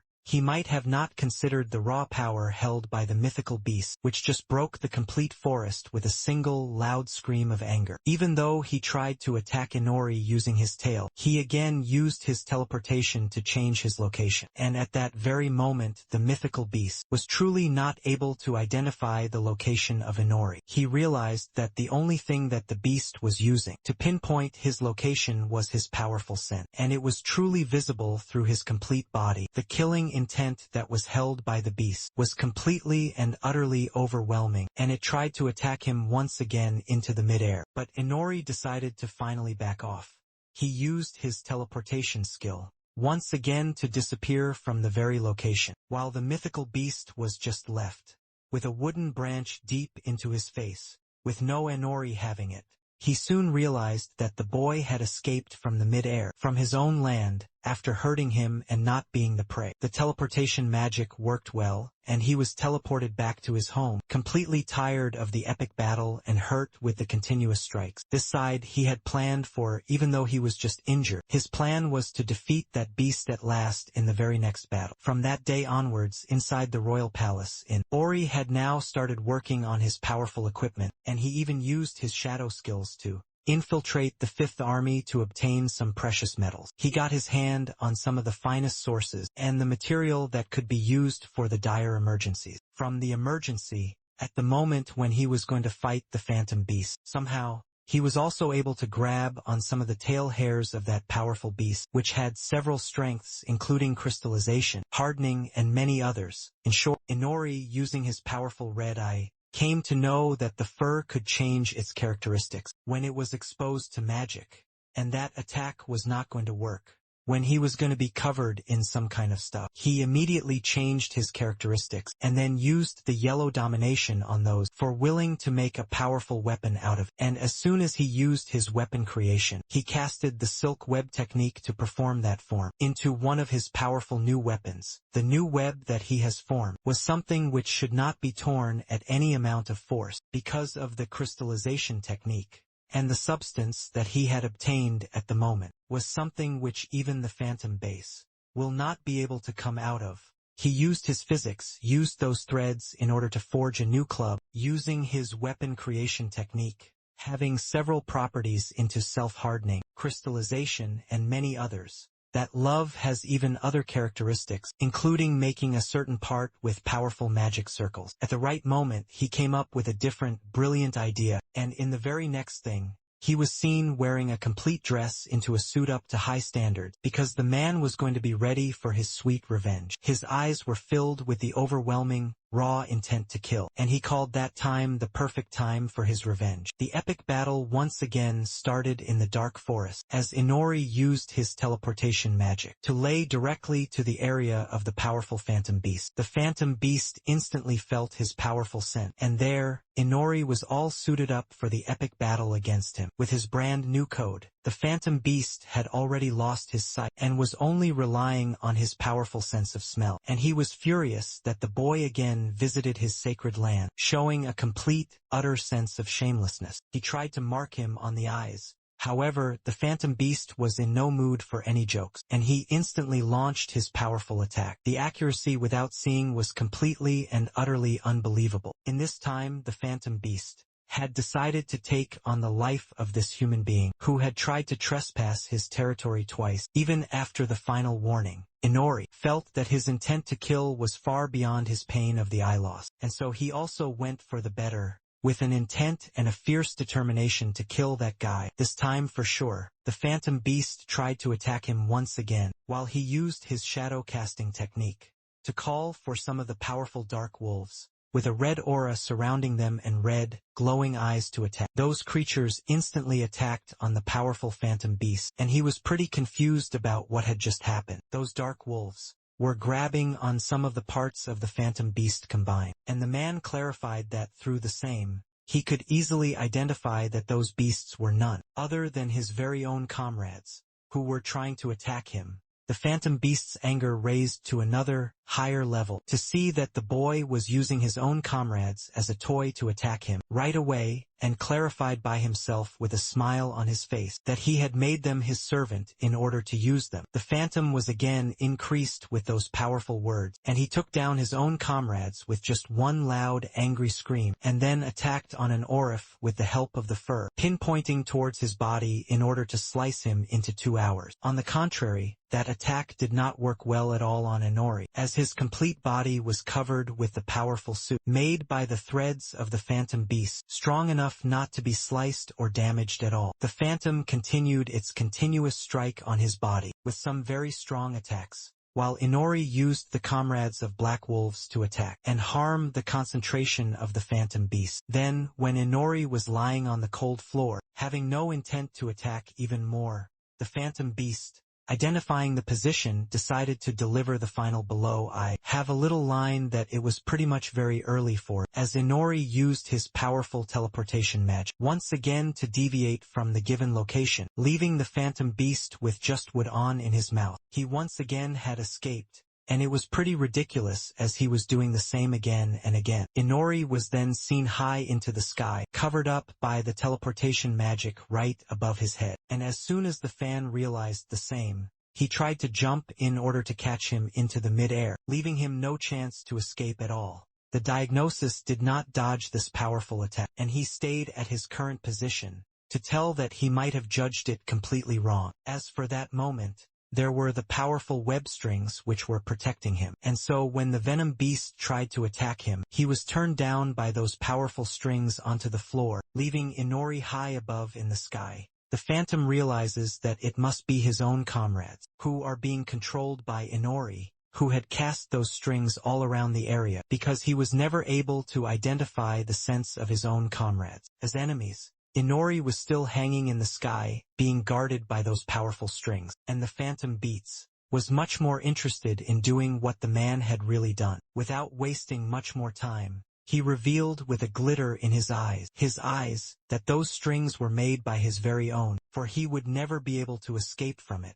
A diagonal was looking furious in his current self, and he immediately used his next attack and shrank those threats, while pointing it towards the powerful phantom beast. The phantom beast was still completely confused, and before he could realize the next move, his complete body was covered with those dead strings, in order to restrict his movement, and he lay down on the floor due to the immense pain. All he could do was growl in pure anger and agony, and without drawing any more of his attention, Inori reached down to the cold ground, to tell him that he might not have realized the scent of his own form, which was taken as an advantage, to cover his complete body and restrict his very movement. He clarified that all the moves he had played until then were in order to decrease the beast's concentration from the epic battle and increase his anger to distract him from the impending threat. At the moment when he used his powerful teleportation, the beast was not left with another move, and in the very end, the powerful beast was lying on the cold floor, having no right to move, while Inori was standing in front as a true master. It was time to bid farewell to the powerful phantom beast, and Inori immediately stretched upon those powerful strings, using his incredible domination skills, and that complete epic scene was being witnessed by the comrades of the powerful phantom beast, who were not able to do a single thing. It was the very moment when the phantom's life was to finally end, and he had accepted his cruel fate, that his time was about to finally end. Inori curved upon the fresh blood of that monster using his vampire skills, and his level had increased a massive 5 times, and also acquired some powerful new skills through the epic battle. One of those was the unique skill of the Vessel of the King, and with that, he was able to hear the words of his new servant Shadows, who were trying to talk to Inori. He realized that all those happenings were because he had obtained the powerful Vessel of the King, and as he questioned his new subordinates, they revealed the reason to make him a desperate call. They requested him to make his master a subordinate of them. He was concerned about the phantom beast lying on the cold ground, having no breath left at the moment, and also, he was the one who had fought for this land throughout his entire life, and had protected everyone here. This request was something which should be granted, looking at the condition they were all going through, and so Inori agreed to the very same. However, he was still very much tired of all the hustling he had done. In order to win the epic fight, the scene changed once again, and as it turned to the grand dining table, the heroes were discussing how the first and the second princess were not getting along, and it was agreed by the others also, where one of the girls believed that the second princess was just far too reserved. Oh, I had a different perspective regarding the same. She was also aware that they both didn't like each other. During all that intense conversation, the only man who was completely silent and confused with the food in front of him was Inori, who was terrified with the garlic lying on the plate of steak. All 3 of them turned towards Inori for his final reply. However, he was still stuck on the strange food, and was confused why he was being dragged into this very conversation. He just wanted the girls to be much more aware about it, other than him, while Ryu believed that the only person who was too close to the second princess was him, as he was taking private lessons directly from her, and so he must be much more aware than him, and it could be helpful if he could help in mending both of their strained relationships. Inori did not like such a silly talk, as he was aware that the first princess was someone who would not even love to talk to him, because of his current lowly status. However, Ri was ready to help him in that particular case, as he was aware that the first princess was already into him, finding a love for life. In order to reconfirm the same, Ino returned towards the girl, and found one of them dazed, another totally and completely confused. However, with the looks of both of them, it was pretty sure that he was that kind of guy from the very start. As soon as Rio offered a new deal, Inori agreed to help and instantly approved the deal, with a bright sparkle in his eyes. As per the talks, and with the thought of what would be the correct move, Inori just knocked on the door of the first princess, who was ready to meet him on the command of the handsome hero. However, she was still calling him a lowly commoner. Inori did not like the haughty attitude of the girl, which was over the top, and still she continued to show her attitude, asking him to be grateful to be able to talk to the first princess. As Inori looked around, he found that the room was completely luxurious, filled with different kinds of precious artifacts, but still was lacking any real consistency. The princess realized that the boy was lurking around and called out. That was nothing in her case, and he should be fascinated by those very things, mocking her even more. Inori pointed to one of the strange artifacts, which was in the unique shape of an owl. However, a lady called off his talks, telling him that all those were simple gifts he had received from other faraway countries, or from his own dear mother. Inori realized that there was no outcome coming out of such talks from the haughty girl, so he managed the conversation, and switched it to the discussion about the second princess, and her strained relationship with the same.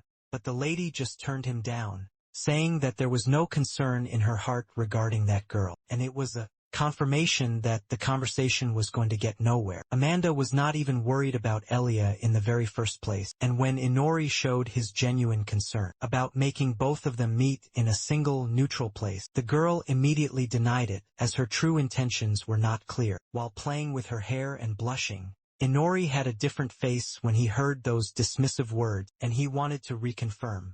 However, the lady just turned her back completely on him, telling him that it was not for his concerns in the very first place, and he should not interrupt the internal matters of the royal family. In the end, when the conversation was not going anywhere, Inori decided to use his final trump card, and that was the direct request of the hero, who had asked him to come and start a new conversation between both of them. He then told her that if there was not going to be something like it, then the person was surely going to be angry about setting up this golden opportunity. Those words acted like a powerful trigger for the young lady, and with both her cheeks blushing hard, she requested him to stop and offered to tell him the complete, tragic story. While he was being quite impatient, as the conversation finally moved ahead, both of them sat at a place to discuss these things, and she, while climbing her beautiful hair, declared that things were pretty much better from the very beginning, when they were much younger, and in that distant time, it was not her hands, but the very hands of all, which were used to calm the fits of the little younger girl. She believed that she was the only person who used to play with her, and act like a true elder sister,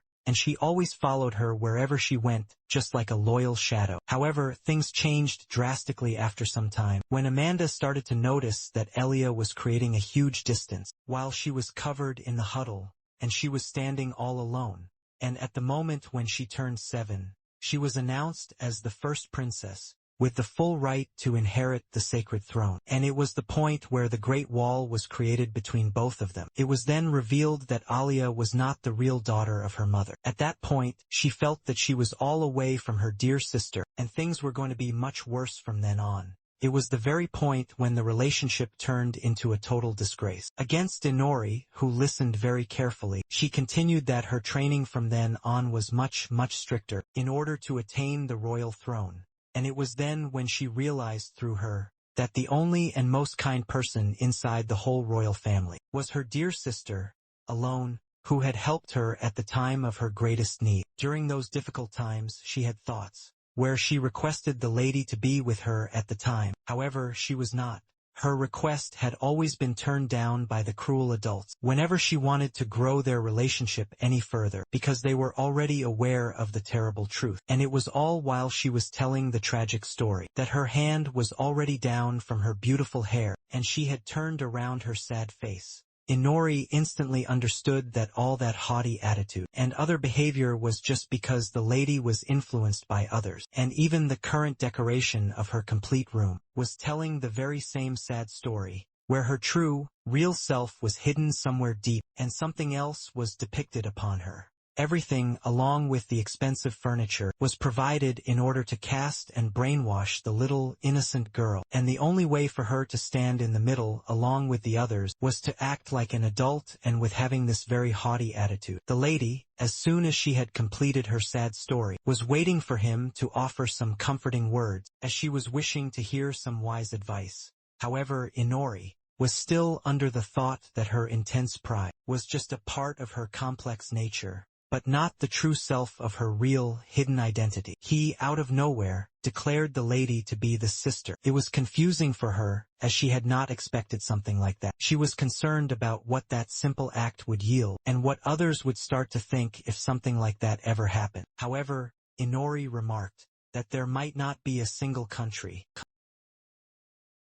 A princess, by her very title, must be the sole author of her actions.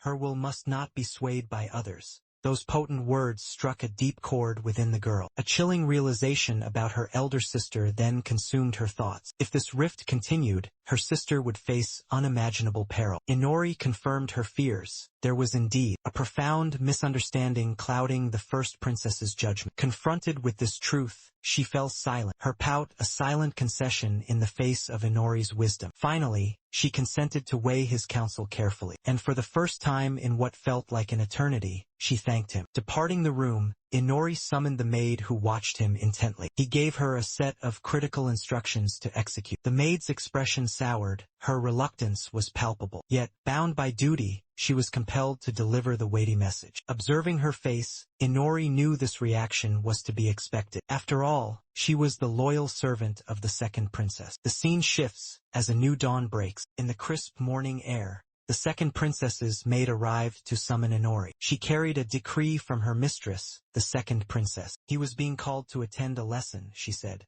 A lesson that would be worlds apart from any he had previously known. Instantly, Inori felt a sense of foreboding, a dark premonition of the trials that fate had in store for him. As soon as he was prepared, he was led out to traverse the city. The lone figure trailing behind the two royal sisters was Inori. Elia's voice urged him to quicken his pace, but he was utterly bewildered by his current predicament, lost in the bustling city streets, merely following the two young women. Surely, a formal class was not meant to be held in such a place. However, Elia declared this excursion a crucial part of his real-world education, a lesson where he must grasp the subtleties of his environment. And their classroom today would be a shop frequented by the aristocracy. Upon his inquiry as to their destination and the purpose of their shopping trip, she offered no answer, merely commanding him to follow her lead. The trio entered a lavish jewelry shop, filled with dazzling artifacts. Each one was crafted from priceless, radiant crystals. The second princess seemed utterly captivated by the glittering collection, and she appeared deeply invested in what she was about to choose. She even requested his opinion, to select one from two items. He nonchalantly replied that she should pick whichever suited her the most. It was then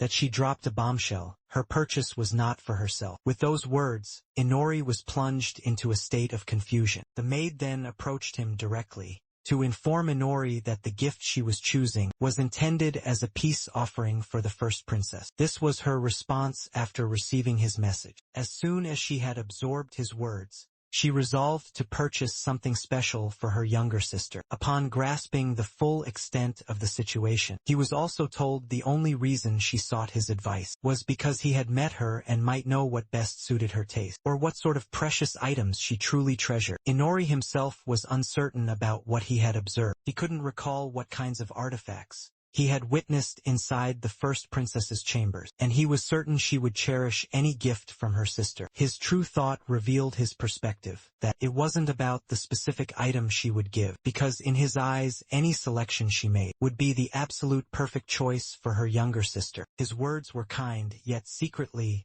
he was only dreaming of returning for a long, peaceful sleep. The person most affected by this exchange was the second princess, and then she personally chose the gift she wished to bestow upon her sister. The maid also understood that it was because of his influence that the lady was now so deeply invested in presenting this gift to her younger sister. This was the most important thing. And after she glimpsed the genuine smile upon her lady's face, she was moved, knowing it was not a fake or doll-like expression. This time, Inori witnessed the same genuine warmth. However, when the princess herself inquired about their discussion, they expertly diverted the topic and were offered lunch as a reward. The scene leaps forward 5 days. A grand, opulent party was underway, and Inori found himself among the honored individuals. First and foremost, the banquet was extravagantly expensive, and only the highest-ranking nobles were in attendance. Inori's sharp eyes scanned every movement, observing the subtle gestures of the other guests, and he noticed that the prime minister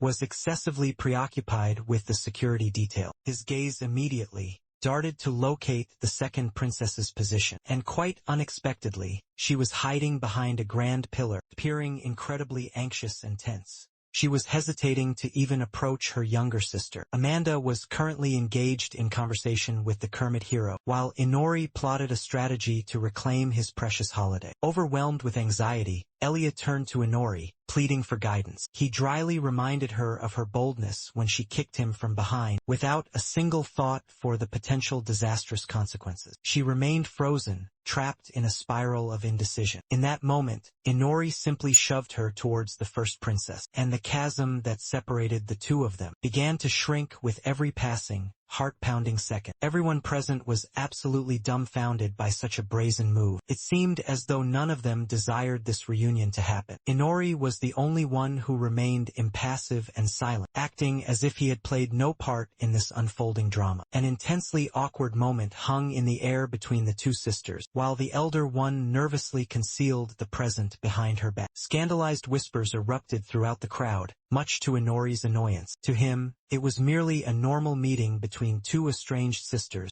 finally facing each other once more. He also disapproved of the elder sister hiding the precious gift. As if his thoughts were a command, he urged her to give it to her. And somehow, his silent message pierced the lady's fearful heart. She presented the gift with both hands outstretched, wishing Amanda a happy birthday and revealing the beautiful present. Amanda was deeply touched by this unexpected gesture from her sister, and her cheeks flushed a brilliant shade of crimson in that instant, as she had never anticipated such a thing. Gently, she accepted the present from her elder sister's hands, and the very moment she unveiled it, she was overcome and made a request for her to wear it right then. Elia agreed to this heartfelt requirement, and before she could fully process it, Amanda voiced her earnest request.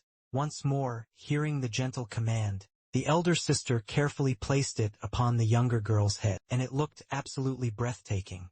Once again, the older sister was tenderly arranging the hair of the younger one, bestowing upon her the jewel she had so carefully purchased. And with that simple act, the young lady was deeply moved, falling into an easy conversation with her older sister, who was praising her beauty and her elegant attire for the day. The two of them shared a rare, beautiful moment amidst the crowd, and only a handful of people celebrated this wonderful reconciliation, including the heroes, while the rest of the court were clearly displeased with their bond reaching a new zenith. However, before anyone could utter a single dissenting word, Amanda presented a plea for one final, precious gift, and while blushing and casting her eyes downward, she asked permission to call her older sister once more. Elia was utterly stunned by this simple request, and as a profound silence fell over her, Amanda gently sought reconfirmation, while her innocent blush only deepened.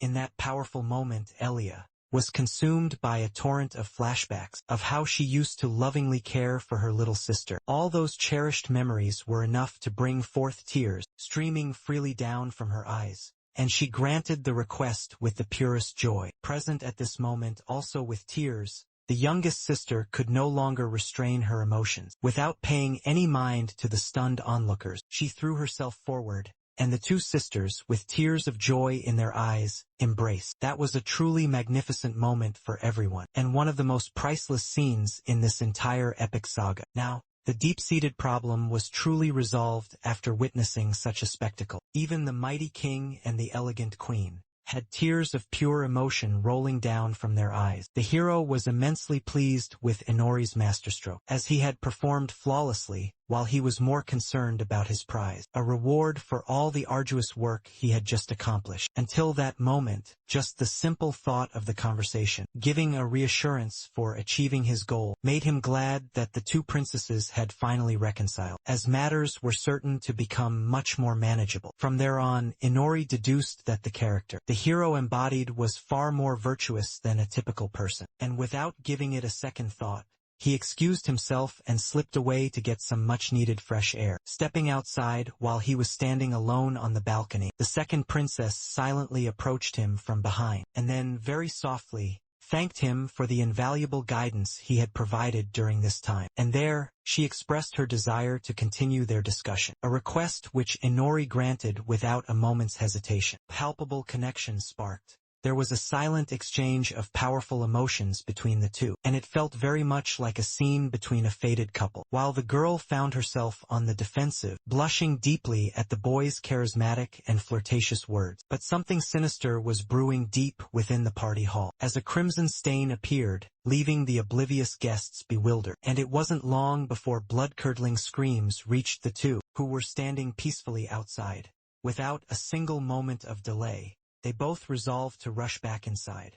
Elia recognized that dreadful scream with chilling familiarity, but Inori shot in front of her, blocking her from advancing any further. But the scene that unfolded was a vision from their worst nightmares. The severed heads of the royal monarchs now lay upon the floor, as pure terror echoed throughout the once joyful banquet hall. A man stood between the thrones, a chilling shadow of usurpation. He stared down with utter ruthlessness at the gasping, praying crowd. And just then, a commanding voice erupted, demanding absolute silence from everyone. While all of them were condemned as decadent, corrupt fools, who were squandering the nation's wealth without a shred of remorse, just for the sake of flaunting their status to one another. Fresh blood still dripped from the blade of this fearsome individual, and off to the side we could witness that the heads of both the king and the queen had been brutally severed from their bodies on the throne, and they had now been decapitated for failing to challenge the foolish decisions of the queen. There, the man, with a wrathful look in his piercing blue eyes, proclaimed himself as the new king.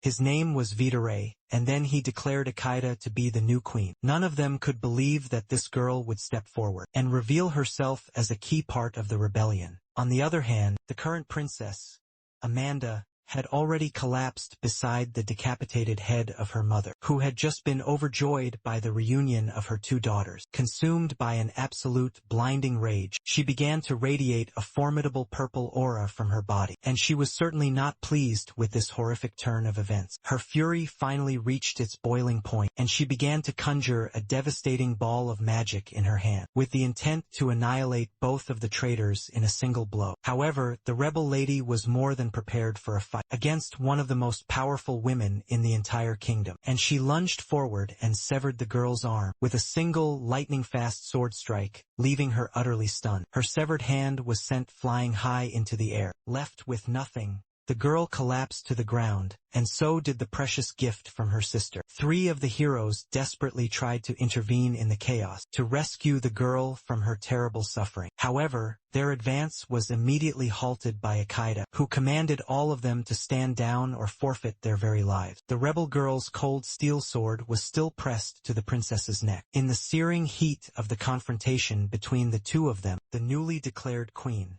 screamed out, branding them as the cursed children of a witch, and she was seething with rage at the ones who had defied her will, and dared to summon heroes from their foolish, naive world. Both of the broken sisters were powerless to do anything, and there was only the sound of weeping, nothing else, as soon as their task was declared a grave and unforgivable sin. The only punishment fitting for committing such a terrible crime was declared to be nothing less than death. Obeying the order, the new queen sliced the head of the princess in a single brutal strike, without an ounce of mercy, commanding her to return to the witch's side. And in that moment, there was only a sea of blood, as the head of the younger lady toppled lifelessly to the ground. Her older sister, Elia, was unable to comprehend the horror that had just transpired, and she was on the verge of screaming when Inori intervened once more, begging her not to utter a single incriminating sound. He instantly identified the two of them as masterful rebels, which was a shock, as even the royal soldiers were now on the lady's side. The newly crowned king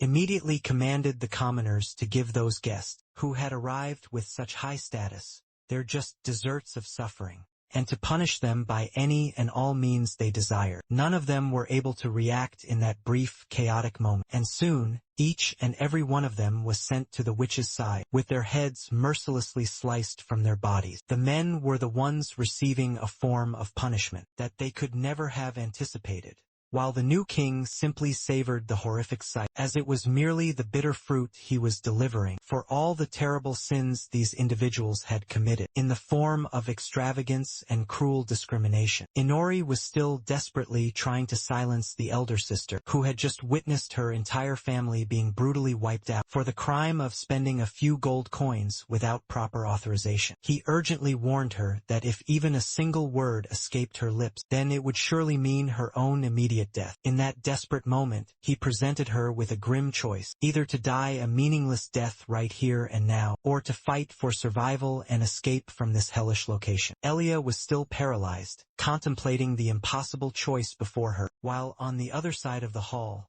countless guests were receiving the harsh punishment for their sins, being brutally cut down by cold, gleaming metal swords. Hero Ryu was lying near the lifeless body of the first princess, Amanda, and it was clear that he did not approve of what was transpiring at this very moment.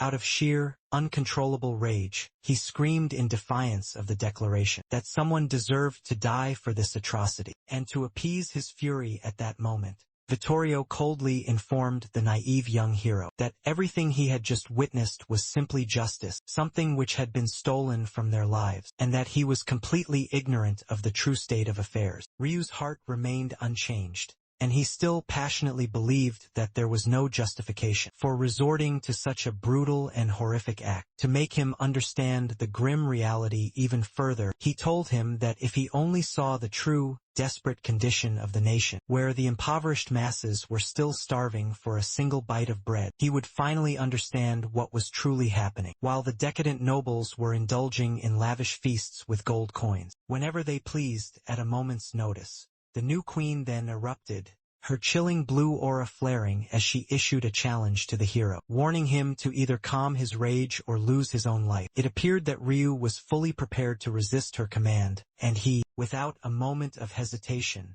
unleashed his blessing of limit break and summoned a sword from thin air, attacking directly at the body of the fearsome Ikeda. It was a ferocious, all-out attack that was expected to succeed. However, to his utter shock, the lady simply defended against it, materializing a shield from nowhere and praising the force of his blow. However, it seemed that the entire impact had been completely nullified. Ryu desperately tried his best to launch another attack to break the barrier. However, it was painfully clear from her experience and raw skill that Ikeda was on an entirely different, higher level of power, and even while effortlessly dodging his frenzied attacks, she delivered a series of punishing blows that the hero barely noticed. Intervention was desperately needed from the barrier wielder, and so Elwi leaped into the middle of the ferocious battle and created a powerful barrier to defend against the relentless attacks. With every ounce of power she possessed at that crucial moment, Tamika was also among those who were fiercely battling to protect the hero from the overwhelming onslaught, desperately wishing that they were armed with their weapons at that moment. Ikeda realized that the other two heroes were also coordinating their efforts to win this desperate battle, while Ryu was already severely weakened and was barely managing to hold on, gasping for breath. Ikeda knew that this was going to be a prolonged, brutal battle. From the way things were looking,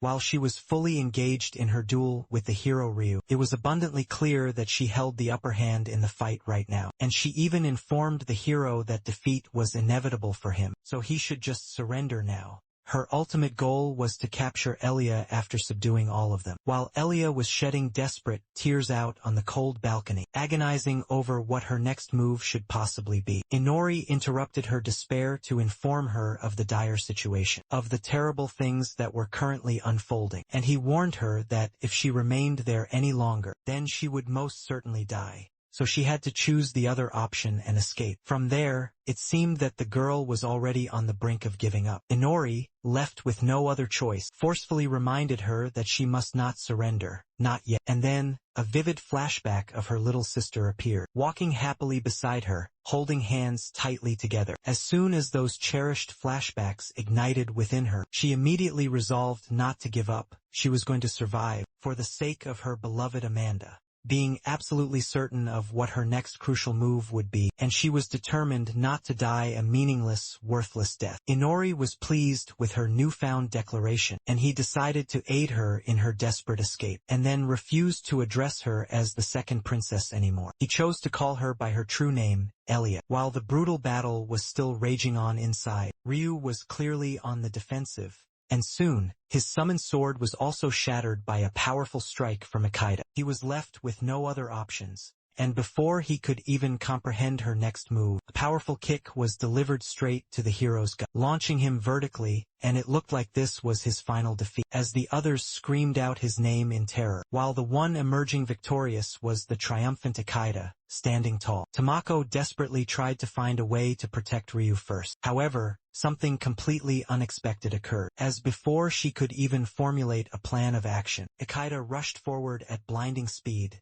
to deliver a devastating slice towards both of them, shattering the defensive barrier as well as the attack from the other girl, and stunning both of them with that single powerful move. She immediately commanded the soldiers to seize both of them, and the soldiers instantly obeyed her command and swiftly put them into a restraining hold, not allowing them to make even the slightest move. At that moment, all three of the summoned heroes were on the floor, with the rebel soldiers in complete command, and then she commanded them to drag all of them to the dark prison. Ikeda, after assessing the chaotic situation, realized that there was a strong possibility that the second princess had escaped, but it didn't really matter because she couldn't have done it alone. On the other hand, the second princess was already fleeing for her life, along with Inori, through the winding corridors. However, their path was blocked, so they decided to take the next passage on the left. She followed him as commanded, and the soldiers were already closing in, trying to pinpoint their location. However, it looked like there might be a chance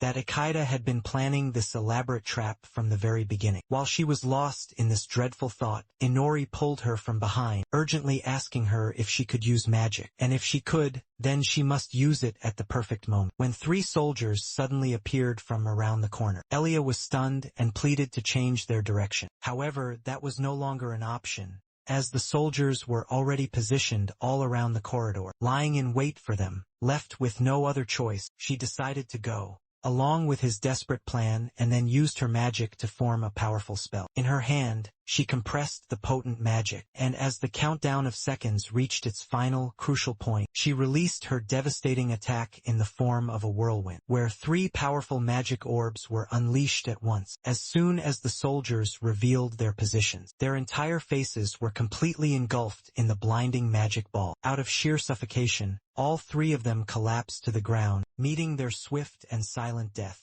and they calmly waited until their enemies had passed away. He was just relieved that he had a capable ally by his side, as she could handle three opponents simultaneously, while Elia was overjoyed that her magic had worked at the crucial time, and she was deeply concerned about the boy being utterly exhausted. At that moment, he didn't answer her worried question, and then, just after grabbing her hand firmly, he urged her to keep moving forward, as there was much more security awaiting them up ahead. Inside the dreary servants' quarters, those two were already deep in discussion, desperately trying to find a viable escape route. Elia pointed to a specific location, where there might be the perfect path for their escape, as it was said to contain a hidden, secret door that would lead them down to the underground waterways. She firmly believed that if they went that way, they would easily be able to navigate undetected through the castle, as it was connected in a complex way that would lead them to safety. Inori decided it was worth a shot, and since it was a secret known only to the royals, which was an emergency-created escape route, the crucial question remained if it was still in a usable condition or not. They were not holding many more options at that critical moment, so they decided to use it without any further delay. Before leaving, Elia, once again, sincerely apologized to the maid for being unable to help her, and she was just incredibly thankful for her, for everything she had done for her until that very day, in countless ways. On the other side, the soldiers were already on the move, trying to find the location of the two fugitives, while Inori was absolutely clear in his mind that he had to give this secret pathway a try, which was known only to the nobles. He was rushing desperately towards the mark with all the speed he could muster. Even if the escape route was not usable, they were not left with any other viable options. However, after reaching a certain point, he immediately stopped the girl from moving any further and warned her that they were already being pursued by a large number of individuals, making it impossible to outrun them. The soldiers were already closing in fast on them, and their retreat was going to be extremely difficult. And soon, they were also able to hear the ominous footsteps of those soldiers, marching towards them in overwhelming numbers. In the sharp eyes of Inori, he believed that those guys were already aware of the secret passage, and also that the entire place was now in a complete lockdown. Since the lady was left without an answer, he just reconfirmed if those guys used to torture their captives for information, or just sliced off their heads to give them a quick and easy death. As escaping from this trap was surely not going to be an easy task, he knew that he could escape in an instant if he was alone. However, for the two of them, it was a very difficult and tedious task, And while he was still lost in the middle of this grim thought, the lady just screamed out, refusing to give up, as she was determined to fight until her very last breath. Inori was impressed by her fierce declaration, as he had not expected such unwavering determination from a lady who used to give up so easily from the very beginning. And being pleased by it, he realized that she was a girl on whom he could truly rely. He then informed her that in all actuality, an army from a neighboring nation was already approaching them, and he was fairly certain that it was not either for the sake of the heroes or anyone else, but surely there were allies amongst them who could help them find a way out from this deadly location. Elia was eager to know the exact time they would arrive, and it was going to be around sunset, he said. Or in short, in approximately 15 minutes. For the time being, they had to find a way to survive by skillfully avoiding combat. Relying on their current perilous situation, it was just a 50-50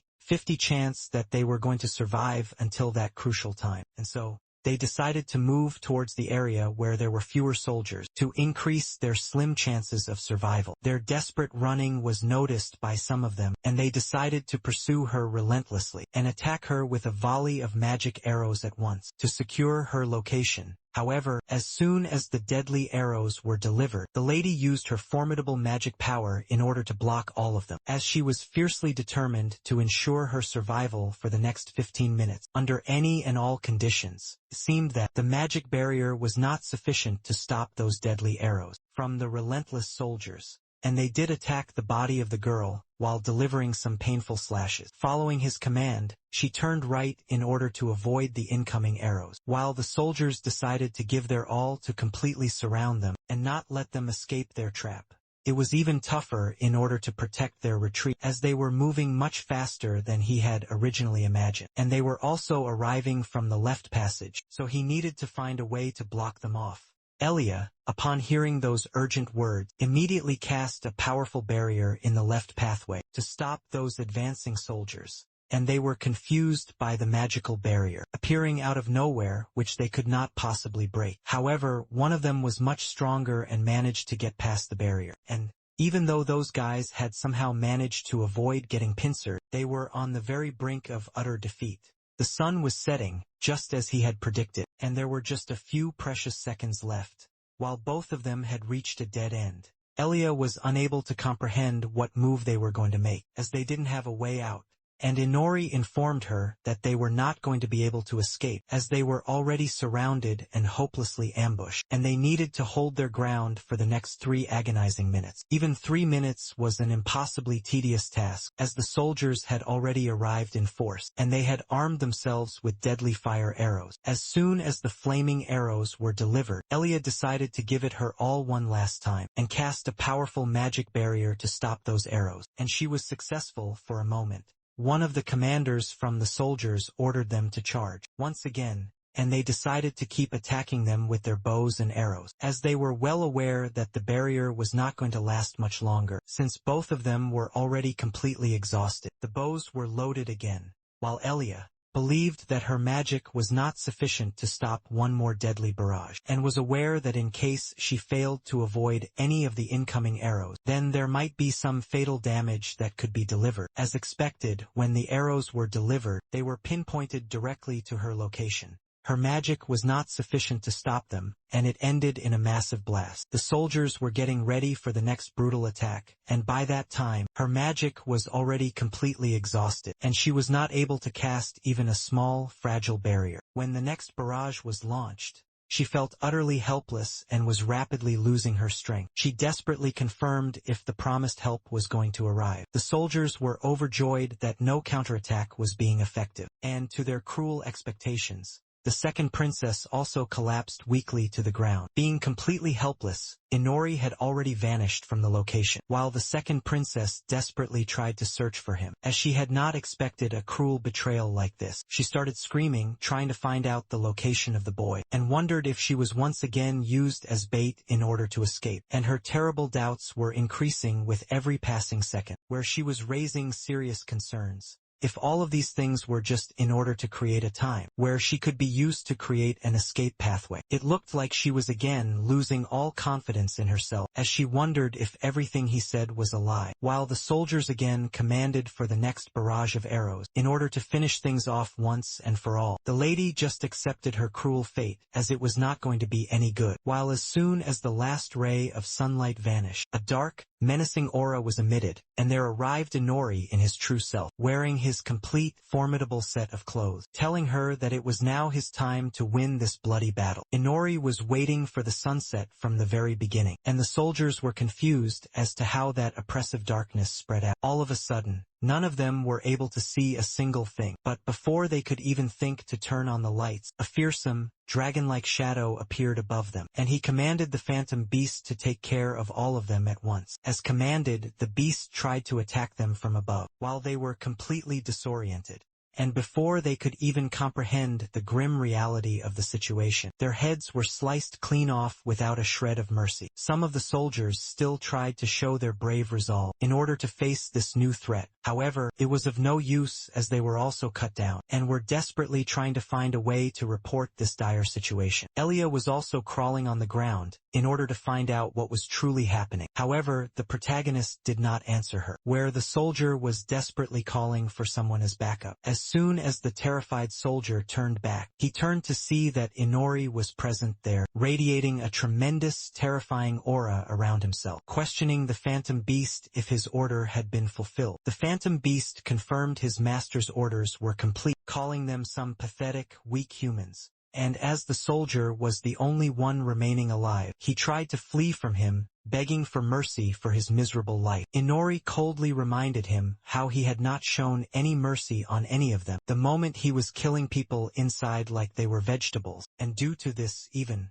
the protagonist was holding an enormous amount of rage deep within himself, through which even the soldier was not ready to believe that this terrifying boy was really the one. He knew by the simple name of Inori. It was certain that the man was about to meet his final, gruesome death. And the same thing happened when his head was sliced off by the phantom beast, the only one remaining inside the blood-soaked corridor. Against the dead end was a terrified Elia, covered in blood and still trying to figure out what had truly happened. Inori noticed that the girl was trying to stop the bleeding, but it was already too late, late enough that it could not be reversed. Elia again tried to get an answer about his mysterious powers. However, he calmly explained to her, telling her that it could only be used after the sun sets, and it was not his true intention that he was hiding it from her. He further went on to tell her that if it was only for his own survival, there would not have been an issue from the very beginning. Still, Elia was holding a kind of fiery courage in her eyes, willing to fight for her true self. The protagonist noticed this. He remembered that these eyes were similar to the moment. She showed absolute resolve and had not given up until now. He was ready to give her a final offer. And then, after confirming that she was indeed Elia, he told her that if she truly wanted to survive, then the only way was to become his loyal servant and work under him. The options were clear. She could die here as a human, or she could survive in a new identity.